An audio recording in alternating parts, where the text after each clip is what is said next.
My father was, he's on the left here, my father was officer of the General Staff of the Soviet Army. He was inspector of land forces, Soviet troops stationed in countries like Mongolia, Cuba, East European countries.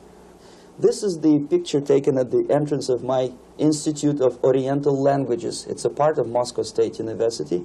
As every Soviet student, I was, quote-unquote, volunteering for harvesting grain in Kazakhstan. By the end of my training in school, I was recruited by the KGB. This picture was taken on that day, and you can see again how happy it feels to be recruited by the KGB. Pay special attention to number of bottles on the table. One of my functions was to keep foreign guests permanently intoxicated the moment they land at Moscow airport. In 1967, the KGB attached me to this magazine, Look magazine. A group of 12 people arrived to USSR from United States to cover the 50th anniversary of October Socialist Revolution in my country. From the first page to the last page, it was a package of lies.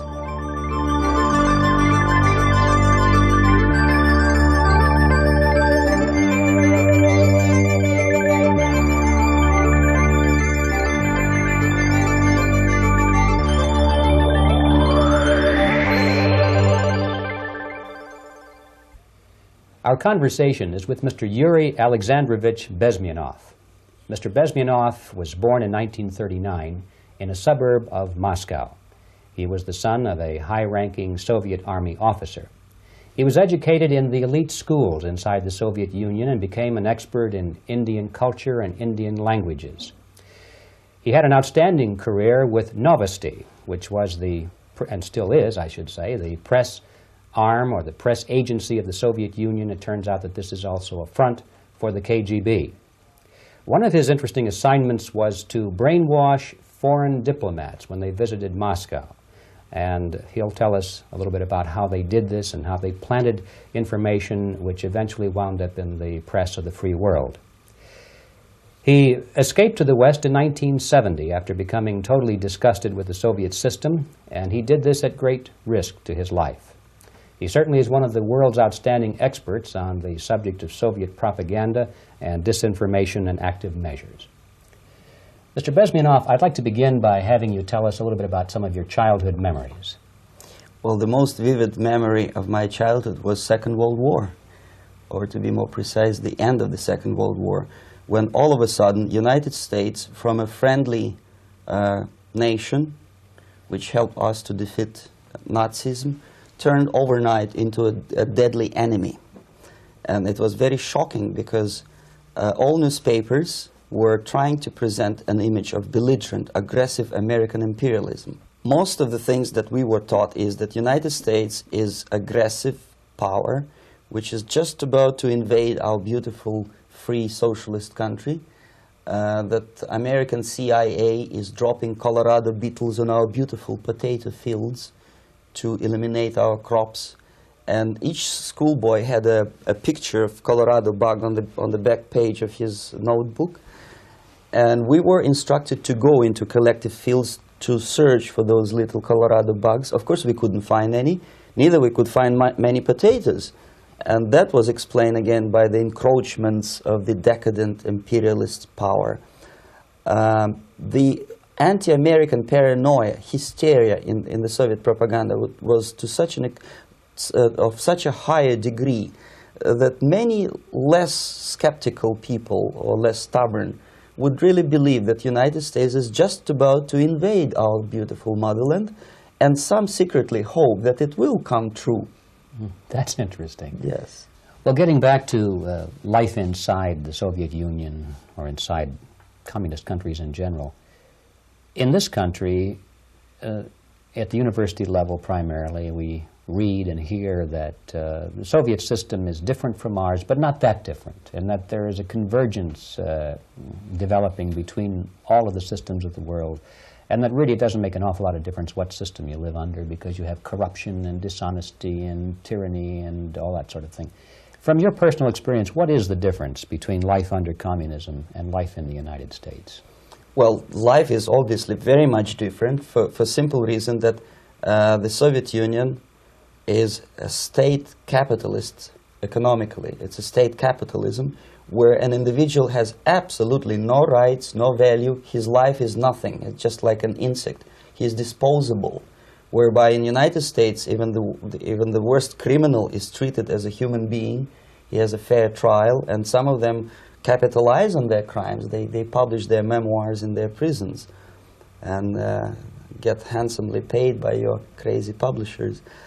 The differences, of course, in the daily life are very various, depending on whom we are talking about. In my own private life, I never suffered from communism simply because I was brought up in a family of high-ranking military officer. Most of the doors were open for me. Most of my expenses were paid by the government, and I never had any troubles with the authorities or with the police. So, in other words, I would say I enjoyed, or I had good reasons to enjoy, all the advantages of so-called socialist system. Mm-hmm. My main motivations to defect had nothing to do with affluence. It was mainly moral indignation, moral protest, rebellion against the inhuman methods of the Soviet system. Well, specifically, what did you object to? I objected, first of all, against oppression of my own dissidents and intellectuals. And that was the most disgusting thing that I witnessed as a young man, young student, who was brought up a very troublesome period in our history, from Stalin to Khrushchev, from total tyranny and oppression to some kind of liberalization. Second, when I started working for the Soviet embassy in India, to my horror, I discovered that we are millions times more oppressive than any colonial or imperialist power in the history of mankind. That my country brings to India not freedom, progress, and friendship between the nations, but racism, exploitation, and slavery, and of course economical inefficiency to this country.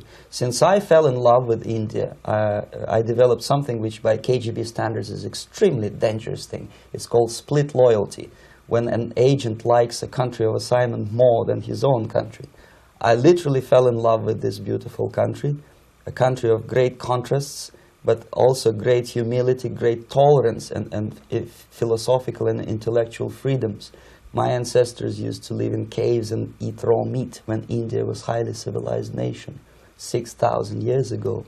So obviously the choice was not to the advantage of my own nation. I decided to defect and to entirely dissociate myself from that brutal regime. Mr. Bezmenov, we've read a lot about the concentration camps and the slave labor camps under the Stalin regime. Now the general impression in America is that those things are part of the past. Are they still going on today, or what is the status? Yes. There is no qualitative change in the Soviet concentration camp system. There are changes in numbers of prisoners. Again, this is unreliable Soviet statistics. We don't know how many political prisoners are there in the Soviet concentration camps. But we sure know from various sources that at each particular time there are close to 25 to 30 million of Soviet citizens who are virtually kept as slaves in forced labor camp system. The size of population of a country like Canada is serving terms as prisoners. Incredible. So I would say that those intellectuals who try to convince American public that concentration camp system is a thing of a past are either conscientiously misleading public opinion, or they are not very intellectual people. They're selectively blind. They lack intellectual honesty when they say that. Well, we've spoken about the intellectuals in this country and also the intellectuals in the Soviet Union. What about down at the broad mass level? Do the people in general, the working people, the workers in general in the Soviet Union, do they support the system? Do they tolerate it? What is their attitude? Well, average Soviet citizen, if there is such an animal, of course, does not like the system because it hurts, it kills. He may not understand the reasons. He may not have enough information or educational background to understand. But I doubt very much there are many people who are conscientiously supporting the Soviet system. There are not such people in USSR. Even those who have all the reasons to enjoy socialism, people like myself, who were a member of journalistic elite, they also hate the system for different reasons, though. Not because they lack material affluence, but because they are unfree to think, they are in constant fear, duplicity, split personality. And this is the greatest tragedy for my nation. Well, what do you think are the chances of the people actually overcoming their system or replacing it? There is a great possibility that system will sooner or later be destroyed from within. There is a self-destructive mechanism built into any socialist or communist or fascist system, because there is lack of feedback, because the system does not rely upon loyalty of population. But until this Soviet junta is being supported by the Western so-called imperialists, that is, multinational companies, establishments, governments, and let's face it, intellectuals, so-called academia in the United States is famous for supporting the Soviet system. As long as the Soviet junta will keep on receiving credits, money, technology, grain deals, and political recognition from all these traitors of democracy or freedom, there is no hope, there is not much hope for changes in my country, and the system will not collapse by itself simply because it's being nourished by so-called American imperialism. This is the greatest paradox in history of mankind, when capitalist world supports and actively nourishes its own destructor. I think you're trying to tell us something in this country. Mm-hmm. I'm trying to tell you that it has to be stopped unless you want to end up in Gulag system and enjoy all the advantages of socialist equality, working for free, catching fleas on your body, sleeping on the planks of plywood in Alaska this time, I guess. That's where Americans will belong, unless they will wake up, of course, and force their government to stop aiding Soviet fascism. Well, you told us a moment ago why you left the system. I'd like to hear the details of how you did it. It must have been a very dangerous thing. It was not so dangerous, it was crazy. First of all, because defecting in India is virtually impossible, thanks to very strong pressure from the Soviet government. Excuse me, you were in India on assignment at that time? Yes, I was working for the Soviet embassy in New Delhi as a press officer. Mm-hmm. And defecting for a Soviet diplomat is next to impossible. It's a suicide, as I said, because a great friend Indira Gandhi pushed a law through parliament which says, and I quote, "No defector from any country has a right of political asylum in any embassy on the territory of Indian Republic," which is a masterpiece of hypocrisy. No other defector but the Soviet one needs a political asylum. So, knowing that perfectly well, I planned a craziest possible way to defect. I studied counterculture in India. There were thousands of young American boys and girls with no shoes, long hair, smoking hash and marijuana, studying sometimes Indian philosophy, sometimes simply pretending that they study. And they greatly annoyed Indian police, and they were laughing stock of Indians because obviously they were good-for-nothing students. I studied carefully where they congregate, what routes they travel, what language they speak, what do they smoke. And one day I simply joined a group of hippies to avoid detection of Indian police. I was dressed as a typical hippie with blue jeans, long kameez shirts with all kind of nice decorations like beads, long hairs. I bought a wig because for several weeks I had to turn myself from a conservative Soviet diplomat into a very progressive American hippie.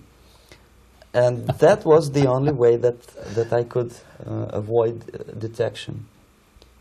It was very interesting experience, but it was necessary because from my own knowledge as a member of Soviet embassy staff, I knew that there were many cases when Soviet defectors were betrayed by Indian police, and also some Western embassies played a very dirty role in betraying the Soviet defectors. According to our information, they were some, I wouldn't call them double agents, but simply amoral people working for the United States Embassy, and confiding in people like this would be a suicide. So I had to be extremely careful. I could not trust anyone, and that was the reason for such a crazy way to defect. Well, had you been caught in the act of trying to get out, what would have happened to you? Oh, most likely I would end up in concentration camp. Or, depending on the situation and on the whim of some bureaucrat in KGB, maybe even executed. This is normal practice. Quietly, of course, not publicly. But that would be the end of my defection, of course. Well, when did you finally make it to the United States? In 1970, after about 6 months of debriefing in Athens by the CIA, and I presume FBI too, they let me go first to Germany, then to Canada. That was my decision. I had to change my identity to protect my family and my friends in USSR. And also I was a little bit paranoid, knowing that both Soviet KGB and probably some double agents within the American system may be after me. So I wanted to settle down as far away as possible. I requested CIA to give me some kind of new identity and just let me go on my own. And I settled in Canada. I was a student. I changed many professions, from farm help and laundry truck driver to language instructor and broadcaster for Canadian Broadcasting Corporations in Montreal. Well, have you had any threats on your life or any yes. unpleasant in about 5 years, KGB eventually discovered that I am working for Canadian Broadcasting. I made a very big mistake. I started working for overseas service of CBC, which is similar to Voice of America, in Russian language. And of course, monitoring service in USSR picked up every new voice. Every new announcer, they would make it a point to discover who he is. And in 5 years, sure enough, slowly but surely, they discovered that I am not Tomas Schuman, that I am Yuri Alexandrovich Bezmenov, and that I am working for Canadian Broadcasting, and undermining beautiful détente between Canada and USSR. And the Soviet ambassador Alexander Yakovlev made it his personal effort to discredit me. He complained to Pierre Trudeau, who is known to be a little bit soft on socialism. And the management of CBC behaved in a very strange, cowardly way, unbecoming to representatives of an independent country like Canada. They listened to every suggestion that Soviet ambassador gave, and they started shameful investigation, analyzing content of my broadcasts to USSR. And sure enough, they discovered that some of my statements were probably would be offending to the Soviet Politburo. So I had to leave my job. And of course, subtle intimidations. They would say something like, please cross the street carefully because, you know, traffic is very heavy in Quebec. And fortunately, I know about the psychology and the logic of activity of the KGB, and I never allowed myself to be intimidated. This is the worst thing. This is what they expect a person, a defector, to be intimidated. Once they spot that you are scared, they keep on developing that line And then eventually you either have to give up entirely and work for them, or they neutralize you. They would definitely stop all kind of political activity, which they failed to do in my case, because I was stubbornly working for the Canadian Broadcasting. And in response to their intimidations, I said that, look, this is a free country, and I am as free as you are. And I also can drive very fast. And gun control is not yet established in Canada, so I had a couple of good shotguns in my basement. So welcome to visit me someday with your Kalashnikovs machine guns. So obviously it didn't work. Intimidation didn't work. So they tried different approach, as I described. They approached on the highest level, on the level of Canadian bureaucracy. And on that level they were successful. On that level they were successful. On individual level they failed flat. Mr. Bezmenov has brought a series of slides with him that he has taken from the Soviet Union, and I think this is a good time to take a look at the slides. Yes. Now, the viewers will be able to see these slides as we talk about them. Yes, this is a collection of slides which are, some of them are snapshots from my family album, some of them are documents which I smuggled from the Soviet embassy, and some are reproductions from local mass media. I usually show them to establish my credibility as a defector. This is a picture of my native town, Mytishi, about 20 miles north from Moscow. Characteristically, there's a statue of Comrade Lenin in the central square. This is myself at the age of 7, again, characteristically, under the statue of Comrade Stalin, extending his friendly hand to peoples of the world. At that age, of course, I was still idealistically minded young communist, and I still believe that sooner or later things will go for better. But I realized that the system stinks, that something is fishy, and that ideology is fake. And the propaganda about advanced Soviet agriculture simply didn't meet the criteria of reality. If they talk about abundance of food and there is none in the stores, there must be something wrong. My father was, he is on the left here, my father was officer of the General Staff of the Soviet Army. He was inspector of land forces, Soviet troops stationed in countries like Mongolia, Cuba, East European countries. Were he alive today, most likely he would be inspecting Soviet troops in Nicaragua, Angola, and many other parts of the world. Fortunately, he died, and he didn't see the disgrace, because deep inside he was a Russian patriot. He didn't like the idea of expanding Soviet military might, especially in the areas where we were not welcomed at all. Unlike many other military officers, he was reporting directly to the Minister of Defense, bypassing KGB and diplomatic service. In other words, he was a trusted military professional. And my impression that this type of people are much less hawkish and adventuristic than party bureaucrats in Kremlin. When American mass media describes Soviet military as potentially dangerous counterpart for Pentagon, I simply laugh, because I know better. I know that the most dangerous part of the Soviet power structures are not military at all. Most likely, if they come to power in my country, they'll be more sensible negotiators for nuclear disarmament and withdrawal of the Soviet troops from many parts of the world. But if someone from the party structure or the KGB structure were to give the orders for a military intervention, they have to obey. They would follow, because they are professional military. But they, you see, the triangle of power and hate in USSR is the party at the top, the party elite, the oligarchy of the party, then the military, and the KGB at the bottom. They hate each other, and the most hated triangle, the most hated corner of the triangle is the Communist Party bureaucrats. They are the most adventuristic, senile megalomaniacs. They can start war, I wouldn't be surprised. Not the military. They know what war is. Yes. At least my father did. This is the picture taken at the entrance of my Institute of Oriental Languages. It's a part of Moscow State University. I graduated in 1963. And I Now, excuse me, which one were you on? I am on the right. You're on the right. And on the left is my my schoolmate Vadim Smirnov, who later was a apparatchik in the Central Committee of the Soviet Union Communist Party. What is an apparatchik? It's a functionary, something like civil service in British Empire.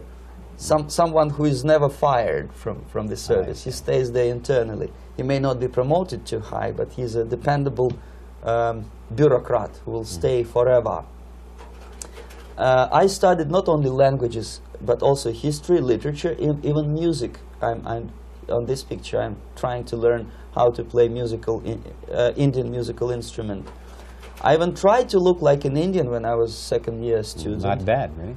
Yes, actually it was strongly encouraged by the instructors in my school, because the graduates of my school were later on employed as diplomats, foreign journalists, or spies. As every Soviet student, I was quote-unquote volunteering for harvesting grain in Kazakhstan. This is the biggest agricultural blunder of the Soviet government. But I didn't have much choice, of course, because the communist motto borrowed from the Bible says, "Those who do not work shall not eat." And you can see me eating, therefore I was working, and you can see how happy I was about it. I went through a very extensive physical and military training, including the military games in areas, suburban areas of Moscow. And here, for example, we are on a tour in Arkhangelsk area. And by the end of my training in school, I was recruited by the KGB. This picture was taken on that day, and you can see again how happy it feels to be recruited by the KGB. Our conversation with Yuri Alexandrovich Bezmenov, who is a defector from the Soviet Union, a former propaganda agent for Novosti and the KGB, will continue after this message.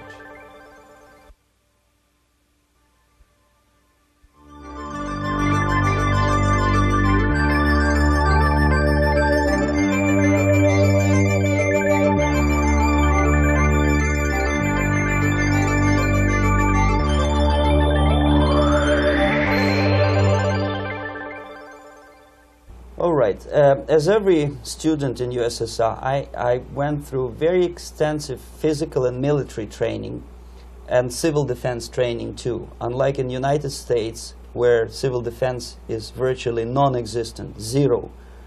In USSR, every student, whatever his major subject, has to go through very extensive 4-year military and civil defense training. You can see me here with a group of students during one of the war games near Moscow.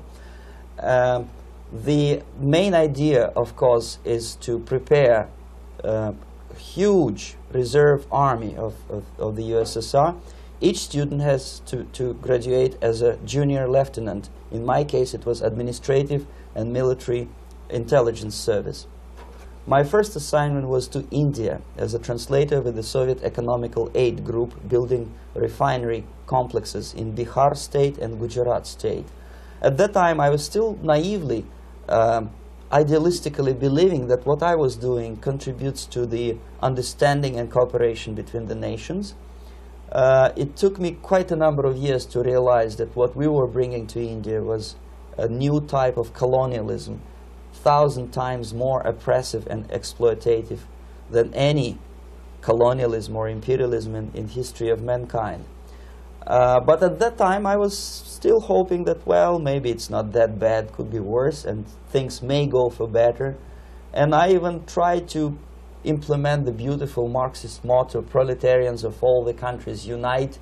I tried to unite with a nice Indian girl, and I was fascinated by Indian culture, by the family life in this country.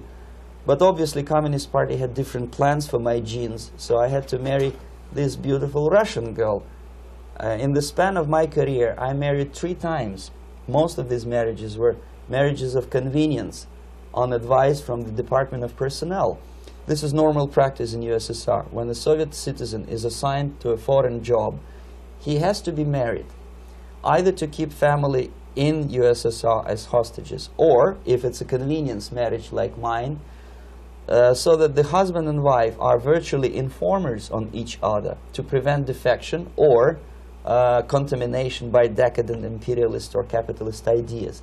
In my case, I hated that girl so much that the moment I landed in Moscow, we were divorced, and I married later, second time. By the end of my first assignment in India, I was promoted to the position of public relation officer. You can see me here translating a speech by a Soviet boss. And you're on the right. I'm on the right here, yes. And the occasion was commissioning of the refinery complex in Bihar, Barauni. Back in Moscow, I was immediately recruited by Novosti Press Agency, which is a propaganda and ideological subversion front for the KGB. 75% of the members of the Novosti are commissioned officers of the KGB. The other 25 are, like myself, co-opted agents who are assigned to specific operations.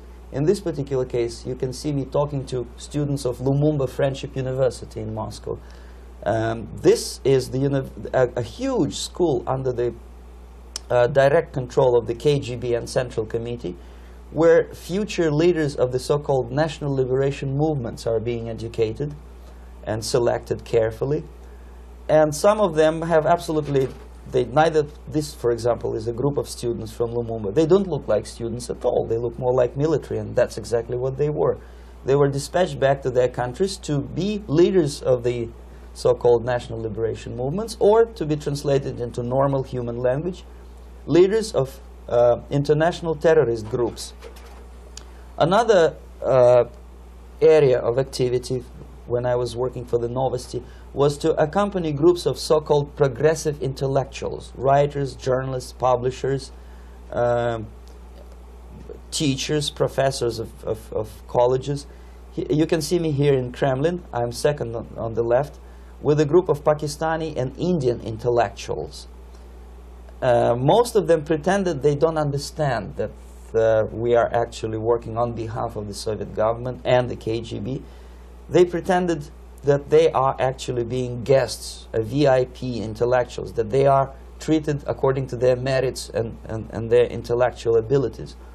For us, they were just a bunch of political prostitutes to be taken advantage for various propaganda operations.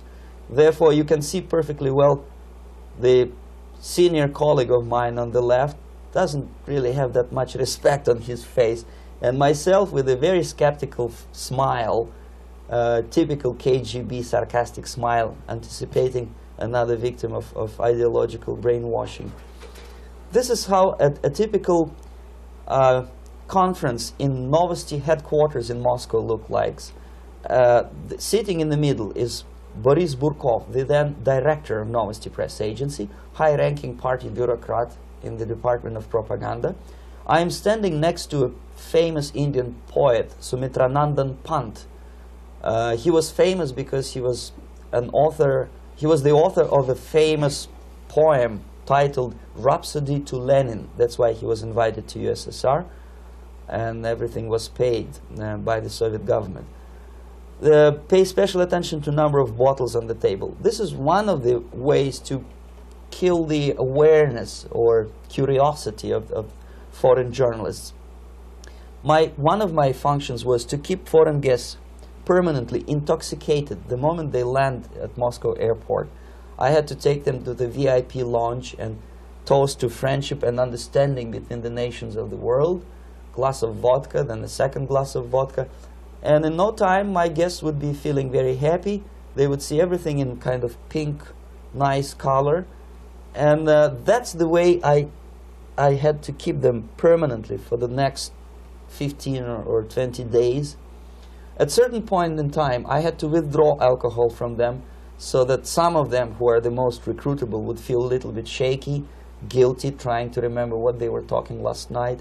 That's the time to approach them with all kind of nonsense, such as joint communique or statement for Soviet propaganda. That's the time they are the most flexible.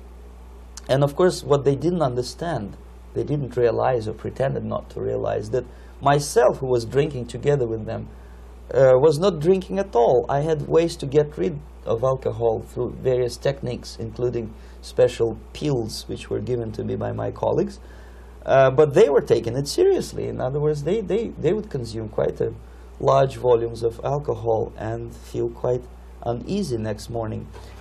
In 1967, the KGB attached me to this magazine, Look magazine. A group of 12 people arrived to USSR from United States to cover the 50th anniversary of October Socialist Revolution in my country. From the first page to the last page, it was a package of lies, propaganda cliché, which were presented to American readers as opinions and deductions of American journalists. Nothing could be far from truth. These were not opinions. They were not opinions at all. They were the clichés which the Soviet propaganda wants American public to think that they think. If it does make any sense at all. It sure does, because from the viewpoint of the Soviet propaganda, although there are some subtle criticisms of the Soviet system, the basic message is that Russia today is a nice, functioning, efficient system supported by majority of population. That's the biggest lie. And of course, American intellectuals and journalists from Look magazine elaborated on that untruth in various different ways. They intellectualized that lie. They found all kinds of justifications for telling lies to American public. Excuse me, it was partly your job to make sure that they got these ideas, yes, and accepted them as their own ideas. Right. Actually, even before they arrived to USSR, and they paid astronomical sum of money for that visit, they were submitted, this Novosti Press Agency developed so-called backgrounders, 20-25 pages of information and opinions which were presented to the journalists even before they bought their tickets to Moscow. They had to analyze the situation, and judging on their reaction to that backgrounder, the local Novosti representative or local Soviet diplomat in Washington, D.C. would assess whether they be given visa to USSR or not. So they were selected ahead of time. Yes, they were pre-selected very carefully, and there is not much chance for honest journalists to arrive to USSR and to stay there for 1 year and to bring this package of lies back home. This, for example, is a centerfold of the Look magazine. They presented this monument erected by Communist Party in Stalingrad as the symbol, personification of Russian military might. And they said in the article, which is published on the site, that Soviets are very proud of the victory in the Second World War. This is another big myth, a lie. No sensible people would be proud to lose 20 millions of their countrymen in a war which was started by Genoese Hitler and Comrade Stalin and paid by American multinationals. Most of the Soviet citizens look at this type of monuments with disgust and sorrow, because every family lost father, brother, sister, or child in the Second World War. Yet American journalists who were trying to appease, to please their hosts, presented this picture on the centerfold as the symbol and personification of Soviet national, they call it Russian national spirit. And it was greatest misconception and a very tragic misunderstanding. Of course, Look magazine was not distributed in USSR. The main audience was in the United States. But I presume that many Americans, millions of Americans who were reading Look magazine at that time, had absolutely wrong idea about the sentiments of my nation, about what the Soviets are proud of and what they hate. This is a group, you see the same lady with the sword in Stalingrad. This is the group of journalists. Myself is in the center with the same devilish smile. And Mr. Philip Harrington is on the extreme left there with his camera. This is the gentleman which was so deaf or so uninterested in what I had to say to him. This is the same picture, a blow-up of the same picture. Many guests from various countries, in this particular case from Asia and Africa, were taken by me as a Novosti Press Agency employee for a tour across Siberia, for example. We would show them typical kindergarten, you see, nothing special by American standards, just nice children sitting, eating their breakfast or lunch. What they could not understand, or they pretended not to understand, that this is an exemplary kindergarten. This is not the kindergarten for average person or average family in USSR. And we maintain that illusion in their minds. You can see myself under the red spot in the middle there, with the same business-like expression. I'm doing my job. That's what I'm assigned to do, and that's what I was paid to do. But deep inside, I still hope that at least some of these useful idiots would understand that what they are looking at has nothing to do with the level of affluence in my nation. This is a better picture which reflects the true spirit of the Soviet childhood. This picture was printed in a Canadian government publication by mistake. In the middle, you can see children playing on a small courtyard, and the caption goes, "This is a typical kindergarten in Siberia." What these idiots didn't understand, that it is not kindergarten at all. It is a prison for children of political prisoners. But there was not a single mentioning that what they were visiting actually was an area of concentration camps. And the job of people like myself to help them to not to notice that they are actually talking to prisoners. Most of the children were dressed, especially on the occasion of the foreigners' visit. Of course, there were no corpses on the ground. There were no machine gun guards. And well, it looks not very pleasant, as you see. It looks dull, but obviously it does not create an impression that this is actually a prison. Well, did any of the journalists have the curiosity to ask about prisons and that kind of thing? Yes. They were in Siberia. This yes. is what you associate. Yes, some of them asked questions, and naturally we would give them, for the stupid question, we give them stupid answer. No, there are no prisons in Siberia. No, most of the people who you see are free citizens of USSR. They are very happy to be here, and they are contributing to the glory of the socialist system. Some of them pretended that they believe what I was telling them, and most of them, we may discuss it later, what are the motivations of these people? Why would they stubbornly bring lies to their own population through their own mass media? I have various answers to this. There is not a single explanation. It's a complex of explanations. It's fear, pure biological fear. They understand that they are on the territory of an enemy state, a police state. And just to save their rotten skins and their miserable jobs, their affluence back home, they would prefer to tell a lie than to ask truthful questions and report truthful information. Second, most of these schmucks were afraid to lose their jobs, because obviously if you tell truth about my country, you will not last long as a correspondent of New York Times or Los Angeles Times. They will fire you. What kind of correspondent are you? You obviously cannot find common language with Russians if they kick you out in 24 hours. So just by trying to be conformist to their own editorial bosses, they tried not to offend the sentiments of the Soviet administrators and people like myself. Deep inside, I hope they would insult my or offend my sentiments. Obviously, they preferred not to. Another reason, I refuse to believe it, but obviously, there is another reason. Obviously, it's a greed. These people earn a lot of money. When they come back to USA, they claim that they are experts on my country. They write books which sells in million copies, titled like Russians, The Truth About Russia. Most of it is lie about Russia. Yet they claim to be Sovietologists. They play back myth about my country, the propaganda cliches. Yet they stubbornly resist the word of truth. If a person like Solzhenitsyn is either defecting or kicked out of USSR, they try all their best to discredit him and to discourage him. I don't have much chance to appear on national network with a true story about my country. But a useful idiot like Hendrik Smith or Robert Kaiser, they are big heroes. They come back from USSR. They say, oh, we were talking to dissidents in Russia. Big deal. Soviet dissidents are chasing American correspondents in the streets, and they are cowardly escaping from these contacts. For some strange reason, if you want to know more about Spain, you refer to Spanish writers. If you want to learn more about French, you read French writers.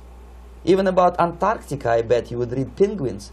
Only about the Soviet Union, for some strange reason, you read Hendricks and Schmendricks and all kind of Kissingers, because they claim that they know more about my country. They know nothing, or next to nothing, or they pretend that they know more than they actually do. I would say they are dishonest people who lack integrity and common sense and intellectual honesty.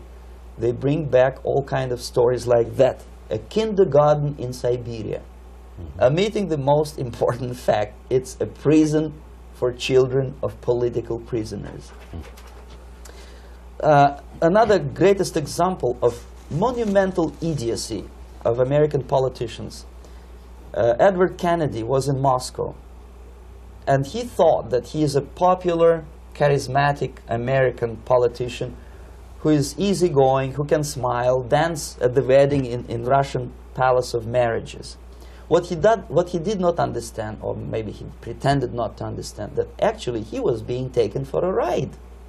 This is a staged wedding, especially to impress foreign media or useful idiots like Ed Kennedy. Most of the guests there, they had security clearance, and they were instructed what to say to foreigners.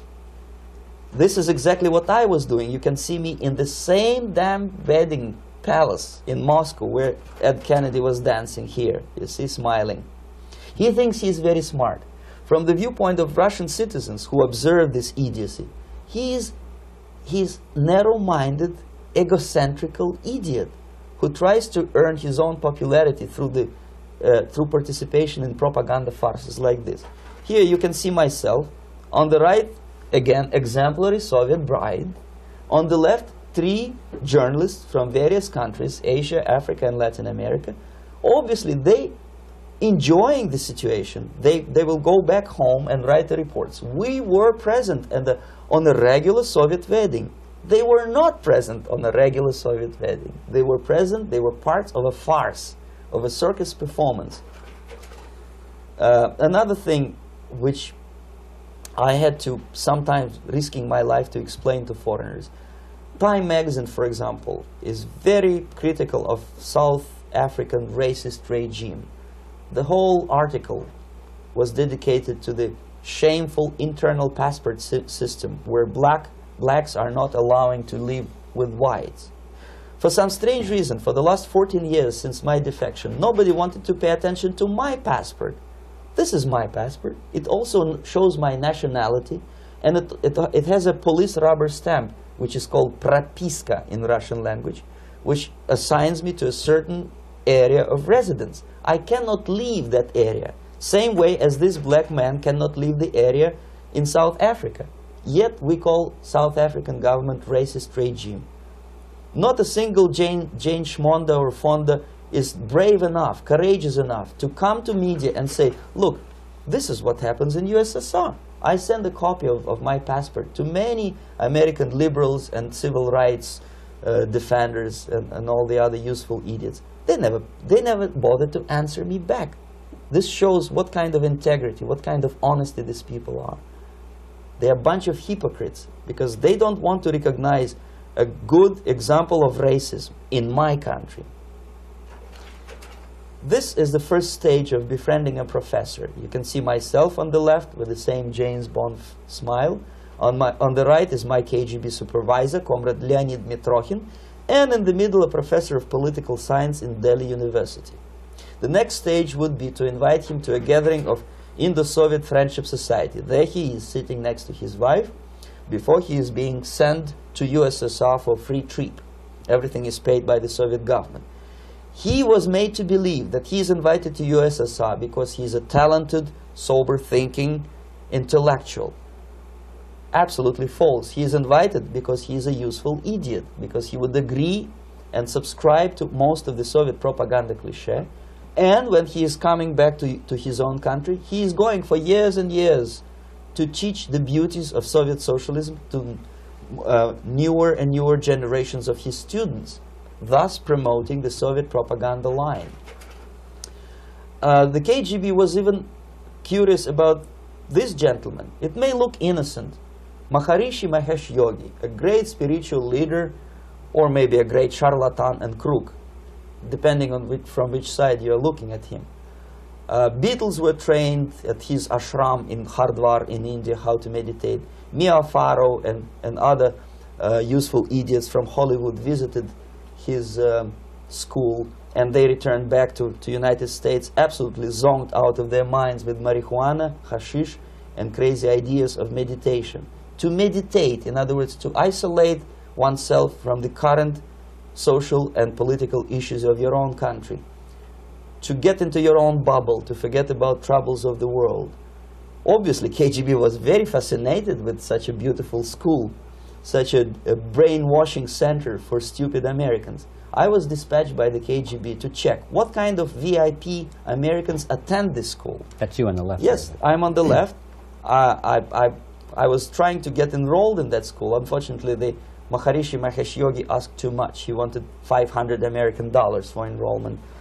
But my function was not actually to get enrolled in the school. My function was to discover what kind of people from United States attend this school. And we discovered that, yes, there are some influential members of family,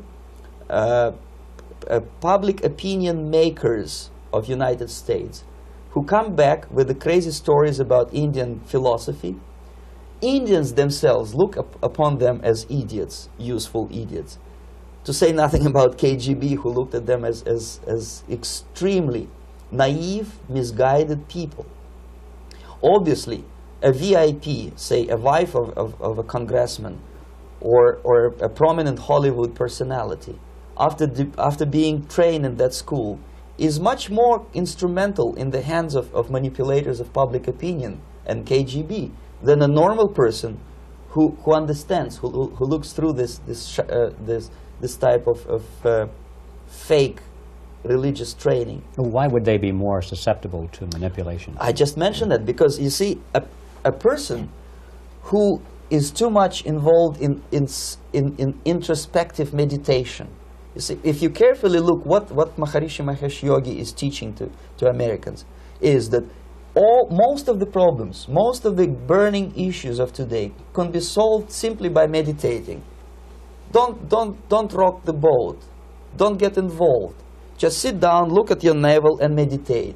And the things, due to some strange logic, due to cosmic vibration, will settle down by themselves. This is exactly what the KGB and Marxist-Leninist propaganda wants from Americans, to distract their opinion, attention, and mental energy from real issues of the United States into a non-issues, into a non-world, non-existent harmony.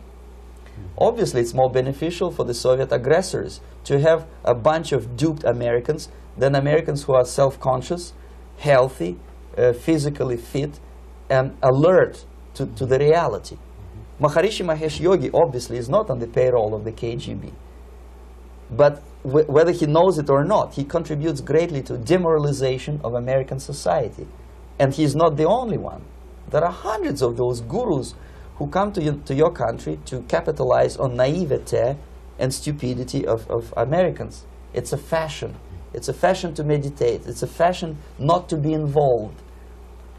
So obviously, you can see that if KGB were that curious, if they paid my trip to Hardwar, if they assigned me to that strange job, obviously they were very much fascinated. They were convinced that that type of brainwashing is very efficient and instrumental in demoralization of the United States.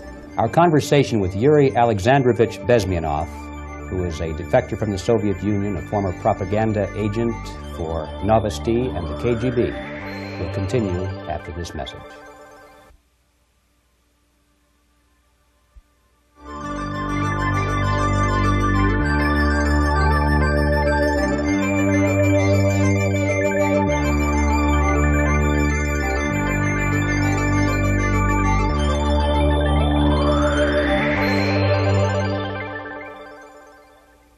This This picture shows the part of the building of USSR embassy, and my supervisors. On the left is Comrade Mehdi, an Indian communist, and on the right, Comrade Mitrokhin, my supervisors in the secret department of research and counter-propaganda. It has nothing to do with either research or counter-propaganda. Most of the activity of that department was to compile huge volume of information on individuals who were instrumental in creating public opinion. Publishers, editors, journalists, actors, educationalists, professors of political science, members of parliament, representatives of business circles. Most of these people were divided roughly in two groups. Those who would toe the Soviet foreign policy, they would be promoted to the positions of power through media and public opinion manipulation. Those who refused the Soviet influence in their own country would be character assassinated or executed physically come revolution. Same way as in the small town of Hue in South Vietnam, several thousands of Vietnamese were executed in one night when the city was captured by Viet Cong for only 2 days.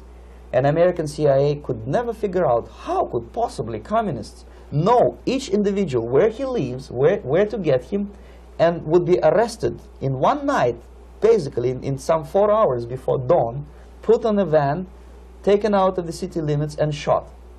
The answer is very simple. Long before communists occupied the city, there was extensive network of informers, local Vietnamese citizens, who knew absolutely everything about people who are instrumental in public opinion, including barbers and taxi drivers. Everyone who was sympathetic to the United States was executed. Same thing was done under the guidance of the Soviet embassy in Hanoi, and same thing I was doing in New Delhi. To my horror, I discovered that in the files where people were doomed to execution, there were names of pro-Soviet journalists with whom I was personally friendly. Pro-Soviet? Yes. They were idealistically minded leftists who made several visits to USSR, and yet the KGB decided that come revolution or drastic changes in political structure of India, they will have to go. Why is that? Because they know too much. Simply because, you see, the useful idiots, the leftists who are idealistically believing in the beauty of Soviet socialist or communist or whatever system, when they get disillusioned, they become the worst enemies. That's why my KGB instructors specifically made a point, never bother with leftists. Forget about these political prostitutes. Aim higher. This was my instruction. Try to get into large circulation, established conservative media. Rich, filthy rich movie makers, intellectuals, so-called academic circles. Cynical, egocentric people who can look into your eyes with angelic expression and tell you a lie. These are the most recruitable people, people who lack moral principles, who are either too greedy or too suffer from self-importance. They feel that they matter a lot. These are the people who KGB wanted very much to recruit. But to eliminate the others, to execute the others, don't they serve some purpose? Wouldn't they be the ones they rely on? They serve purpose only at the stage of destabilization of a nation. For example, your leftists in the United States, all these professors and all these beautiful civil rights defenders, they are instrumental in the process of the subversion only to destabilize the nation. When their job is completed, they are not needed anymore. They know too much. Some of them, when they get disillusioned, when they see that Marxist-Leninists come to power, obviously they get offended. They think that they will come to power. That will never happen, of course. They will be lined up against the wall and shot. But they may turn into the most bitter enemies of Marxist-Leninists when they come to power. And that's what happened in Nicaragua. You remember most of these former Marxist-Leninists were either put to prison or one of them split, and now he's working against Sandinistas. It happened in Grenada when Maurice Bishop was already a Marxist. He was executed by a new Marxist who was more Marxist than this Marxist. Same happened in Afghanistan when first there was Taraki, he was killed by Amin, then Amin was killed by Babrak Karmal with the help of KGB. Same happened in Bangladesh when Mujibur Rahman, very pro-Soviet leftist, was assassinated by his own Marxist-Leninist military comrades. It's the same pattern everywhere. The moment they serve their purpose, all the useful idiots are either be executed entirely, all the idealistically minded Marxists, or exiled or put in prisons, like in Cuba. Many former Marxists are in Cuba, in prison. So most of the Indians who were cooperating with the Soviets, especially with our Department of Information of the USSR Embassy, were listed for execution. And when I discovered that fact, of course I was sick. I was mentally and physically sick. I thought that I'm going to explode one day during the briefing at the ambassador's office. I would stand up and say something that we are basically a bunch of murderers. That's what we are. It has nothing to do with friendship and understanding between the nation and blah, blah, blah. We are murderers. We behave as a bunch of thugs in a country which is hospitable to us, a country which with ancient traditions. But I did not defect. I tried to get the message across. To my horror, nobody wanted even to listen, least of all to believe what I had to say. And I tried all kinds of tricks. I would leak information through letters or lost documents or something like that. And still I got no message. The message was not published, even in the conservative mass media of India. The immediate impulse to defect was Bangladesh crisis, which was described by American correspondents as Islamic grassroots revolution, which is absolute baloney. There was nothing to do with Islam, and there was no grassroots revolution. Actually, there are no grassroots revolutions, period. Any revolution is a byproduct of a highly organized group of conscientious and professional organizers, but has nothing to do with grassroots. In Bangladesh, it was nothing with grassroots. Most of the Awami League party members, Awami League means People's Party, were trained in Moscow in the High Party School. Most of the Mukti Fauj leaders, Mukti Fauj in Bengali means People's Army, same as SWAPO and all kind of liberation armies all over the world, the same bunch of useful idiots. They were trained at Lumumba University and various centers of the KGB in Simferopol, in Crimea, and in Tashkent.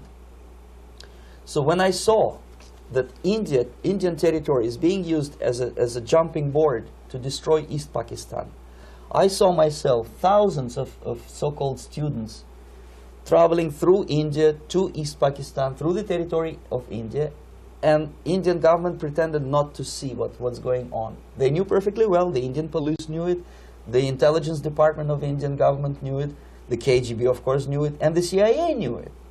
That was most infuriating, because when I defected and I explained to the CIA debriefers they should watch out because East Pakistan is going to erupt any moment, they said I was reading too many James Bond novels. Anyway, so East Pakistan was doomed.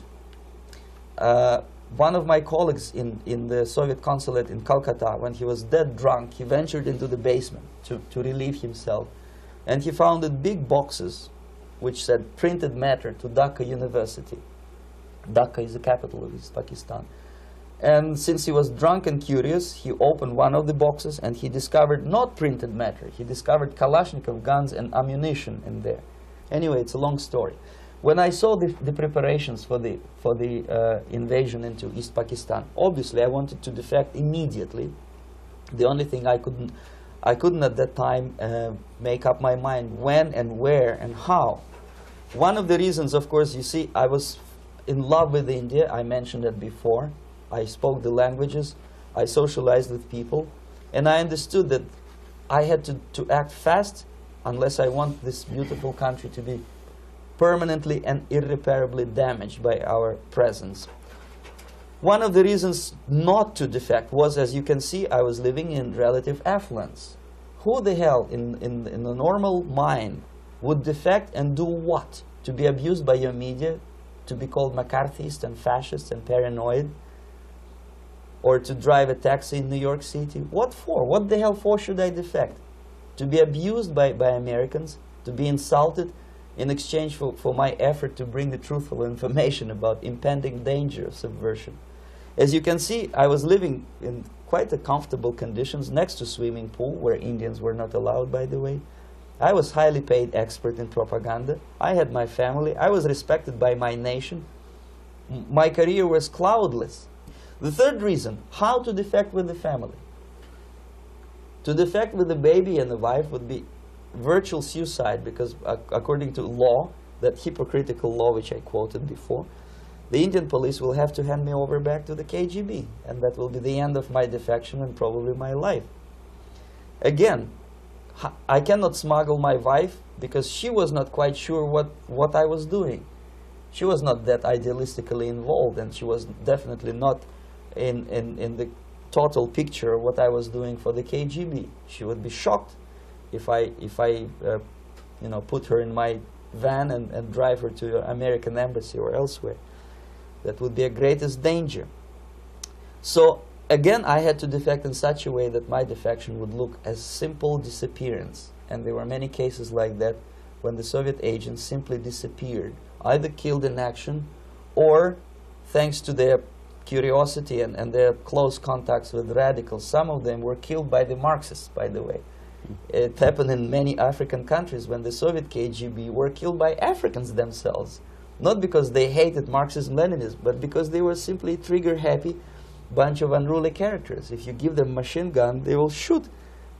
And some of the Soviets obviously were not careful enough to protect themselves, and they got into embarrassing situations when they were shot at the crossfire between factions of so-called liberation movements. Anyway, so I decided, as I said, to study the counterculture. I decided this probably would be the best way to disappear. I socialized with characters like this. On the left, you see, is a barefoot American hippie. It took me quite a long time to study exactly what they were doing and how to mix with them. But eventually I did it. Most of Indian newspapers carried my picture and promise of 2,000 rupees for information about my whereabouts. But they were looking for the wrong person, because they obviously tried to stop a young Soviet diplomat in white shirt and tie, and this is how I looked at the time of defection. Nobody could possibly think that a Soviet diplomat would be as crazy as to join a bunch of hippies. That's you. Yes, travel India and smoke hash. So I made it literally almost like a Hollywood-style detective story. From under the nose of the KGB in Bombay airport, I landed the plane and I flew to Greece, where I was debriefed by the CIA. That's basically that's all for my slides. We can turn off the projector, and that's very interesting. Well, you spoke several times before about ideological subversion. That is a phrase that I'm afraid some Americans don't fully understand. When the Soviets use the phrase ideological subversion, what do they mean by it? Ideological subversion is the process which is legitimate, overt, and open. You can see it with your own eyes. All you have to do, all American mass media has to do, is to unplug their bananas from their ears, open up their eyes, and they can see it. There is no mystery. There is nothing to do with espionage. I know that espionage intelligence gathering looks more romantic. It sells more deodorants through the advertising, probably. That's why your Hollywood producers are so crazy about James Bond type of thrillers. But in reality, the main emphasis of the KGB is not in the area of intelligence at all. According to my opinion and opinion of many defectors of my caliber, only about 15% of time, money, and manpower is spent on espionage as such. The other 85% is a slow process which we call either ideological subversion or active measures, активные мероприятия in the language of the KGB, or psychological warfare. What it basically means is to change the perception of reality of every American to such an extent that despite of the abundance of information, no one is able to come to sensible conclusions in the interests of defending themselves, their families, their community, and their country. It's a great brainwashing process which goes very slow, and it's divided in 4 basic stages. The first one being demoralization. It takes from 15 to 20 years to demoralize a nation. Why that many years? Because this is the minimum number of years which requires to educate one generation of students in the country of your enemy, exposed to the ideology of the enemy. In other words, Marxism-Leninism ideology is being pumped into the soft heads of at least 3 generations of American students without being challenged or counterbalanced by the basic values of Americanism, American patriotism. The result you can see. Most of the people who graduated in the 60s, dropouts or half-baked intellectuals, are now occupying the positions of power in the government, civil service, business, mass media, educational system. You are stuck with them. You cannot get rid of them. They are contaminated. They are programmed to think and react to certain stimuli in a certain pattern. You cannot change their mind, even if you expose them to authentic information, even if you prove that white is white and black is black. You still cannot change the basic perception and the logic of behavior. In other words, these people, the process of demoralization is complete and irreversible. To get rid society of these people, you need another 20 or 15 years to educate a new generation of patriotically minded and common sense people who would be acting in favor and in the interests of the United States society. And yet these people who've been programmed and, as you say, in place and Yes. who are favorable to an opening with the Soviet concept, these are the very people who would be marked for extermination in this country? Most of them, yes. Simply because the psychological shock when they will see in future what the beautiful society of equality and social justice means in practice, obviously they will revolt. They will be very unhappy, frustrated people. And the Marxist-Leninist regime does not tolerate these people. Obviously they will join the links of dissenters, dissidents. Yes. Unlike in present United States, there will be no place for dissent in future Marxist-Leninist America. Here you can get popular like Daniel Ellsberg and filthy rich like Jane Fonda for being dissident, for criticizing your Pentagon. In future, these people will be simply squashed like cockroaches. Nobody is going to pay them nothing for their beautiful, noble ideas of equality. This they don't understand, and it will be a greatest shock for them, of course. The demoralization process in the United States is basically completed already. For the last 25 years. Actually, it's overfulfilled because demoralization now reaches such areas where previously not even Comrade Andropov and all his experts would even dream of such a tremendous success. Most of it is done by Americans to Americans, thanks to lack of moral standards. As I mentioned before, exposure to true information does not matter anymore. A person who was demoralized is unable to assess true information. The facts tell nothing to him. Even if I shower him with information, with authentic proof, with documents, with pictures, even if I take him by force to the Soviet Union and show him concentration camp, he will refuse to believe it until he is going to receive a kick in his fat bottom. When a military boot crashes his balls, then he will understand, but not before that. That's the tragic of the situation of demoralization. So basically, America is stuck with demoralization, and unless, even if you start right now, here, this minute, you start educating new generation of Americans, it will still take you 15 to 20 years to turn the tide of ideological perception of reality back to normalcy and patriotism. The next stage is destabilization. This time, subverter does not care about your ideas and the patterns of your consumption. Whether you eat junk food and get fat and flabby, it doesn't matter anymore. This time, and it takes only from 2 to 5 years to destabilize a nation, what matters is essentials: economy, foreign relations, defense systems. And you can see it quite clearly that in some areas, in such sensitive areas as defense and economy, the influence of Marxist-Leninist ideas in the United States is absolutely fantastic. I could never believe it 14 years ago when I landed in this part of the world that the process will go that fast. The next stage, of course, is crisis. It may take only up to 6 weeks to bring a country to the verge of crisis. You can see it in Central America now.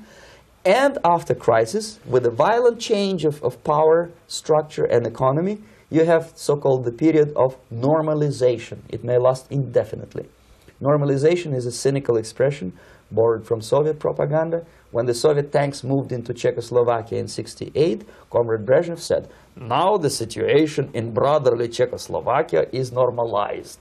This is what will happen in the United States if you allow all these schmucks to bring the country to crisis, to promise people all kind of goodies and the paradise on earth, to destabilize your economy, to eliminate the principle of free market competition, and to put a big brother government in Washington, D.C., with benevolent dictators like Walter Mondale, who will promise lots of things, never mind whether the promises are fulfillable or not. He will go to Moscow to kiss the bottoms of new generation of Soviet assassins, never mind. He will create false illusions that the situation is under control. Situation is not under control. Situation is disgustingly out of control. Most of the American politicians, media, and educational system trains another generation of people who think they are living at a peacetime. False. United States is in the state of war, undeclared total war against the basic principles and the foundations of this system. And the initiator of this war is not Comrade Andropov, of course. It's the system. However ridiculous it may sound, the world communist system or the world communist conspiracy, whether I scare some people or not, I don't give a hoot. If you are not scared by now, nothing can scare you. But you don't have to be paranoid about it. What actually happens now, that unlike myself, you have literally several years to live on unless the United States wake up. The time bomb is ticking. With every second, the disaster is coming closer and closer. Unlike myself, you will have nowhere to defect to, unless you want to live in Antarctica with penguins. This is it. This is the last country of freedom and possibility. Okay, so what do we do? What is your recommendation to the American people? Well, the immediate thing that comes to my mind is, of course, there must be a very strong national effort to educate people in the spirit of real patriotism, number one. Number two, to explain them the real danger of socialist, communist, whatever, welfare state, big brother government. If people will fail to grasp the impending danger of that development, nothing ever can help United States. You may kiss goodbye to your freedom, including freedoms to homosexuals, to prison inmate. All this freedom will vanish, evaporate in 5 seconds, including your precious lives. The second thing, the moment at least part of United States population is convinced that the danger is real, they have to force their government. And I'm not talking about sending letters, signing petitions, and all this beautiful, noble activity. I'm talking about forcing United States government to stop aiding communism. Because there is no other problem more burning and urgent than to stop the Soviet military-industrial complex from destroying whatever is left of the free world. And it is very easy to do. No credits, no technology, no money, no political or diplomatic recognition, and of course no such idiocy as grain deals to USSR. The Soviet people, 270 millions of Soviets, will be eternally thankful to you if you stop aiding a bunch of murderers who sit now in Kremlin and whom President Reagan respectfully calls government. They do not govern anything, least of all such complexity as the Soviet economy. So basic, two very simple, maybe two simplistic answers or solutions, but nevertheless they are the only solutions. Educate yourself, understand what's going on around you. You are not living at the time of peace. You are in a state of war, and you have precious little time to save yourself. You don't have much time, especially if you are talking about young generation. There's not much time left for convulsions and sexual masturbation to the beautiful disco music. Very soon it will go, just overnight. If we are talking about capitalists or wealthy businessmen, I think they are selling the rope on which they will hang very soon. If they don't stop, if they cannot curb their unsettled desire for profit, and if they keep on trading with the monster of the Soviet communism, they are going to hang very soon. And they will pray to be killed, but unfortunately they will be sent to Alaska probably to manage industry of slaves. It's simplistic. I know it sounds unpleasant. I know Americans don't like to listen to things which are unpleasant. But I have defected not to tell you the stories about such idiocy as microfilm, James Bond type espionage. This is garbage. You don't need any espionage anymore. I have come to talk about survival. It's a question of survival of this system.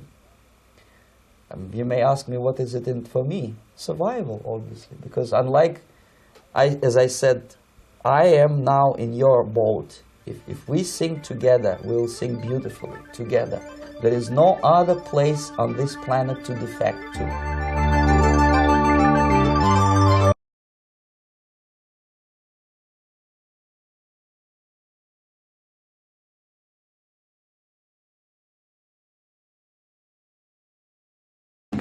I was born in a military family. My father was a high-ranking officer of the Soviet Army General Staff, inspector of land forces, stationed outside of USSR in every quote-unquote brotherly country or liberated country of the world.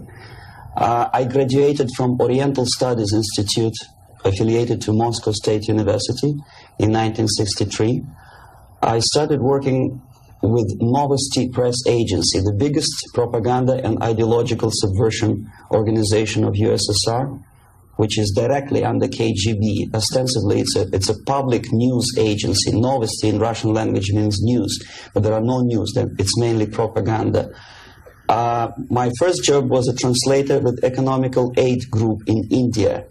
We were building refineries and other industrial projects in public sector, socialist sector of India. My last job was press officer of the Soviet embassy in New Delhi. I defected in 1970, landed in Canada, worked for several years as a producer of Canadian Broadcasting Corporation, overseas service in Russian language, similar to Voice of America.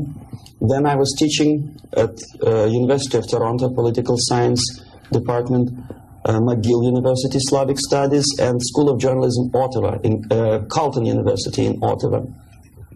Last year, I joined a small Russian language publishing house here in Los Angeles, and now I'm a political analyst for weekly Panorama newspaper.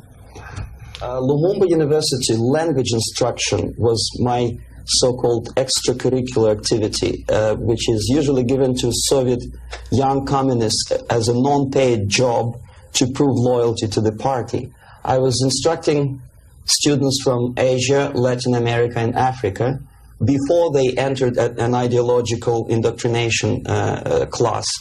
It was mainly Russian language instruction, after which the students usually join 2-year or 3-year extensive course in Marxist-Leninist ideological indoctrination, plus their own subjects of their choice, medicine, physics, chemistry, whatever. If after 5 or 6 years studying, they are proven to be, well, flexible, loyal, cynical enough to follow the Soviet foreign policy, they are being transferred to a KGB school for a period of 2 years, after which they are being dispatched back to their native countries and become so-called sleepers. The word originated from sleeping. For several years, they sleep in their own countries doing nothing. Sometimes they're pursuing their own careers, become lawyers, doctors, teachers, taxi drivers, barbers, and they spring into action after many years of destabilization of their own countries as Soviet agents.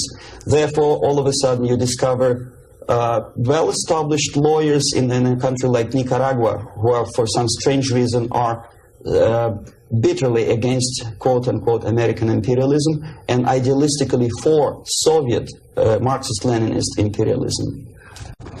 I joined Novosti Press Agency before I graduated from the Oriental Studies Institute, where I studied Hindi and Urdu, two languages of Indian subcontinent. Urdu is the language of Pakistan and Hindi is the language of India. The journalistic part of my training was ordinary journalism, mass media, communication theories and studies. Together with that, we had a very extensive training in military, civil defense, intelligence, and ideological subversion. So even before I graduated, I started working with Novosti Press Agency, first as a translator, interpreter, and guide with foreign delegations who were invited to USSR and who were shown all the beauties of socialism and dispatched back to their countries to explain to their people how beautiful is socialism. My role was directly linked with KGB activities of brainwashing and psychological assessment of these guests. If they showed any sign of flexibility, which means they showed that they were recruitable, I passed them over to professional KGB recruiters, and from there on they were actively being involved in ideological subversion and propaganda, both in USSR and in their own countries.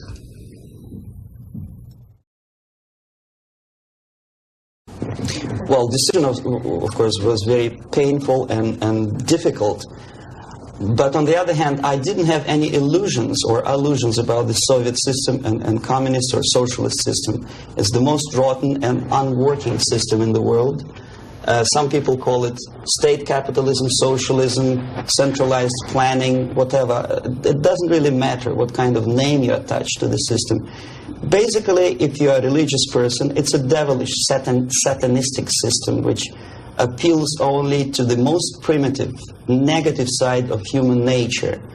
The basis of that system is denial of private property, human dignity, and personal responsibility, and of course any religious affiliation of a human being to God as a supreme being. My dissatisfaction, disillusionment, if you can call it, because I never was illusioned with the communism, started as early as from age 6, I guess.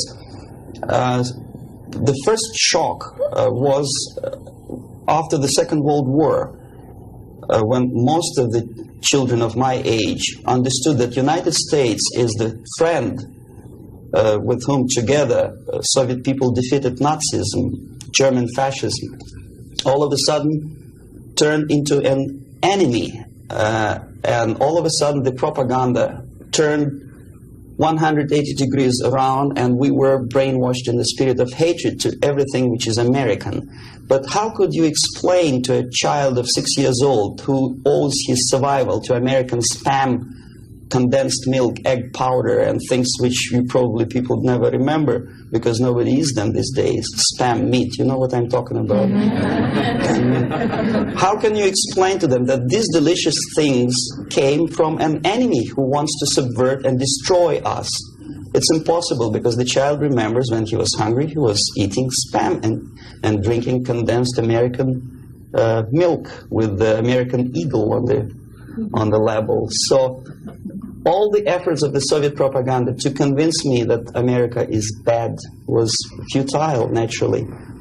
That was the first shock. The second was this 20th Congress of the Soviet Communist Party, when Khrushchev revealed the atrocities of Stalin, terrorism, and murder, systematic murder of millions of innocent people. That was another greatest shock. And the third shock, of course, when I was already grown up, a student, invasion into Czechoslovakia in 1968. That was the last point.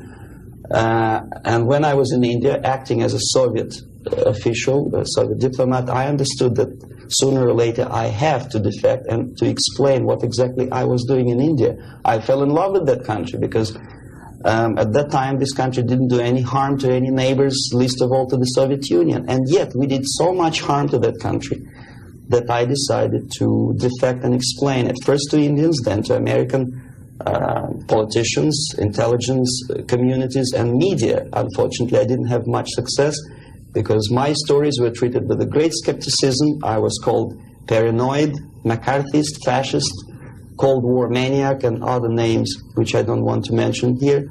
And it took me quite a number of years to understand that I'm talking to people who are trying to prevent average American from knowing the truth about communism.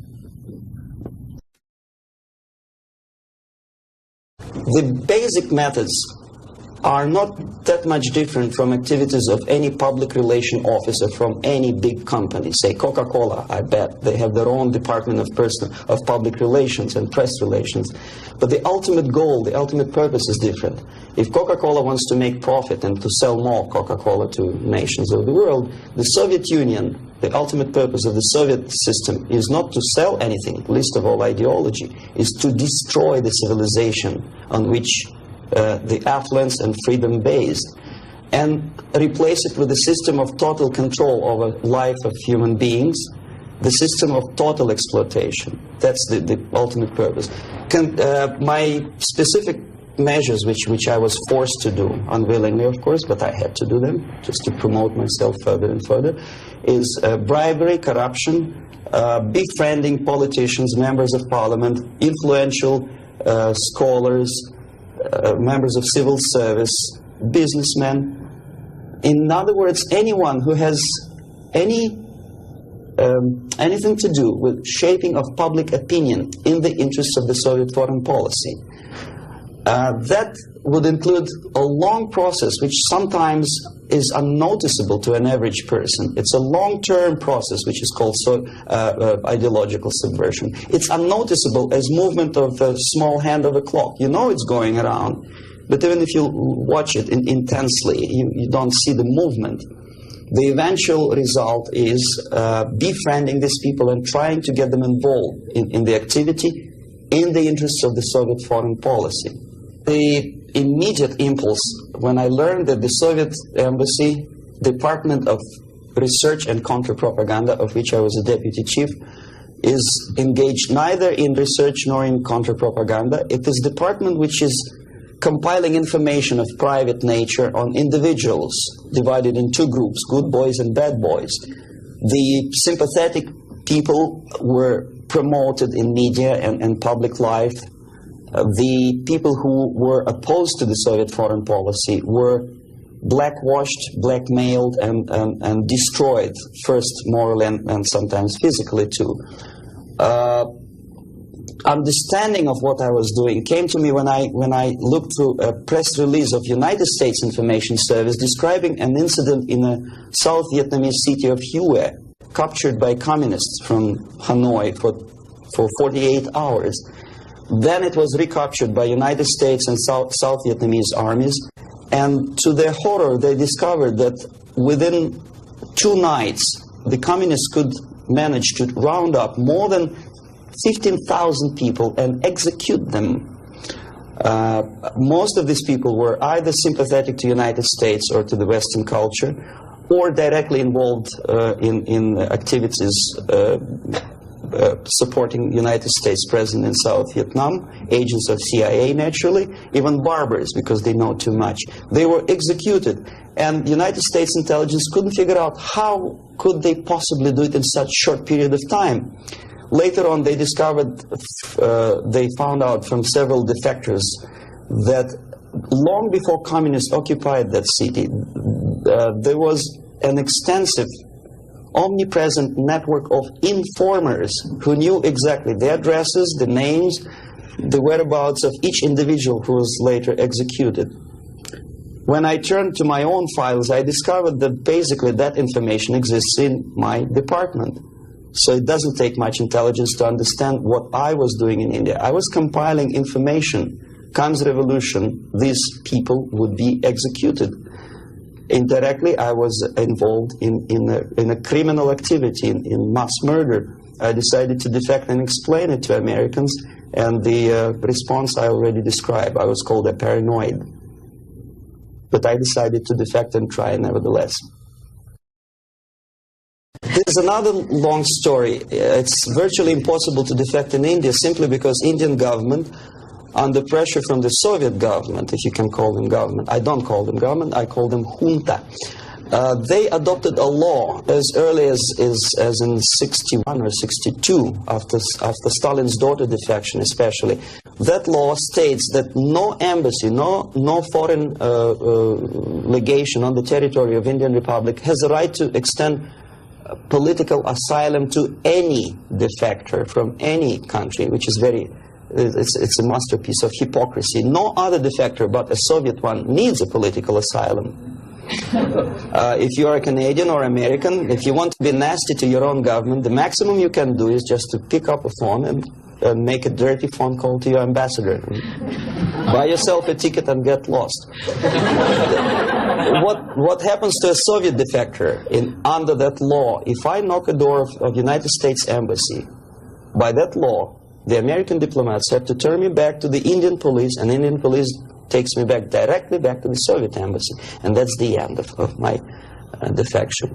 So knowing that perfectly well and having contacts both with Indian police and American media corps, I understood that the only way for me was to disappear for a while, and the best way I discovered was to mix with a group of hippies. Mind you, that was the time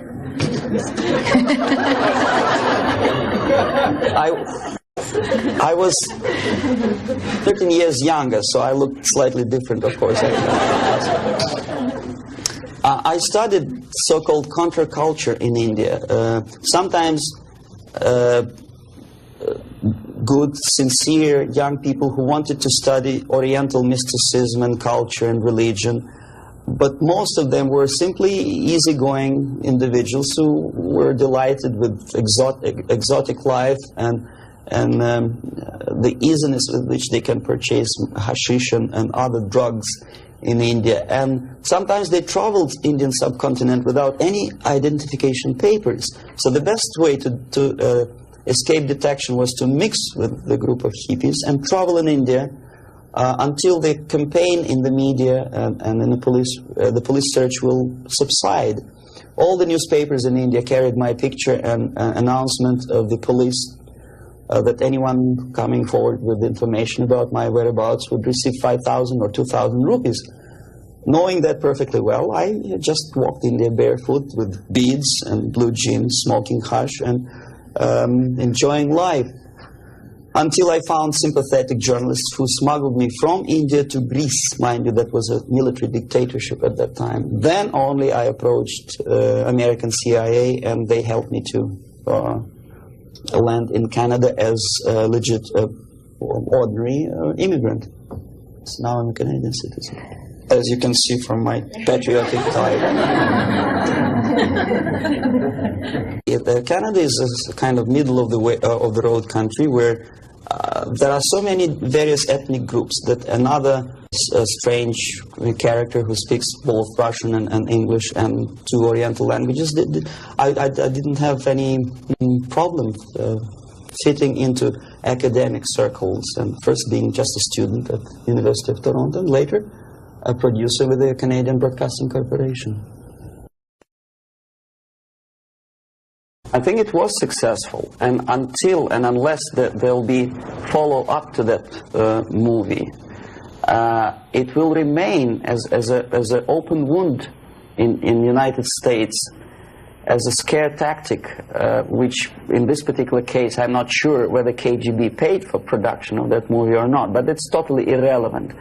What is the most important, unless after seeing the tragic sequences of the nuclear attack, an American population is not explained what to do about it. If you still stop at that and let it be, obviously, this is the scare tactic, this is the greatest harm done to the United States by Americans, by American filmmaker. I bet Andropov and all his disinformation system could not possibly do that much harm to the United States. When you see something obviously sponsored by the Soviets, you understand, well, this is propaganda. You may or may not agree with this, depending on your background and intelligence and education. But here it's a subtle approach, playing on the most sensitive strings of your soul, appealing to the most basic instincts of human nature, survival. But there are no answers. How to survive? Well, obviously, disarmament is not the answer, simply because some people naively expect Andropov to blush out of shame and reduce the number of warheads. It doesn't happen this way. We are facing unresponsive, irresponsible group of people for whom nuclear war is not a theory, it's a practice, and the military strategy of the Soviet Union is designed to do nuclear war and to survive and possibly to win. I started my military training when I was 6 or 7 years old, when I entered secondary school, and I graduated in '63 after almost 15 years of continuous training as a junior lieutenant of reserve of the Soviet Army. And psychologically, every Soviet citizen is well prepared for war, nuclear war. And technically, he is equipped with facilities and the knowledge how to use it in case of war or natural disaster. It doesn't matter.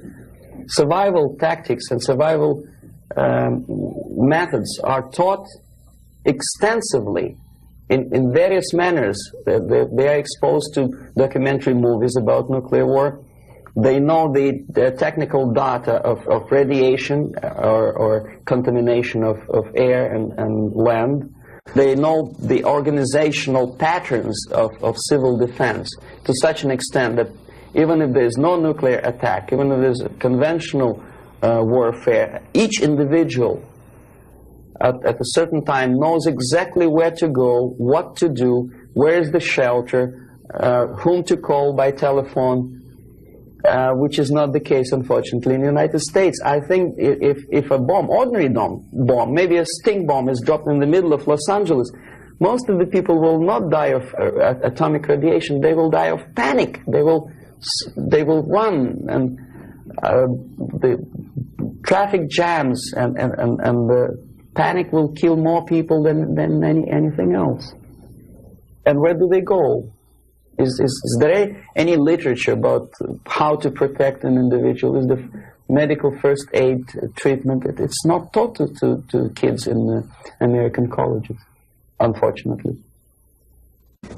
For example, there's obvious tension in the world. Television newscasts inform American family about happenings in East and West Germany. And only at the last moment they decide to bring the canned food down to the basement. It's sheer idiocy. Why not to have them in the basement at peacetime? Number two, there's very realistic picture of what happens when the first nuclear bomb strikes a big city, Kansas City, I think. When people start, a big panoramic picture shows almost an anthill when people are disoriented totally.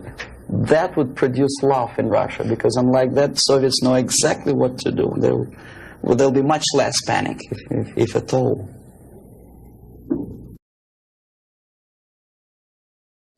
I know about infiltration of KGB into peace movement probably as much as an average American who reads newspapers systematically.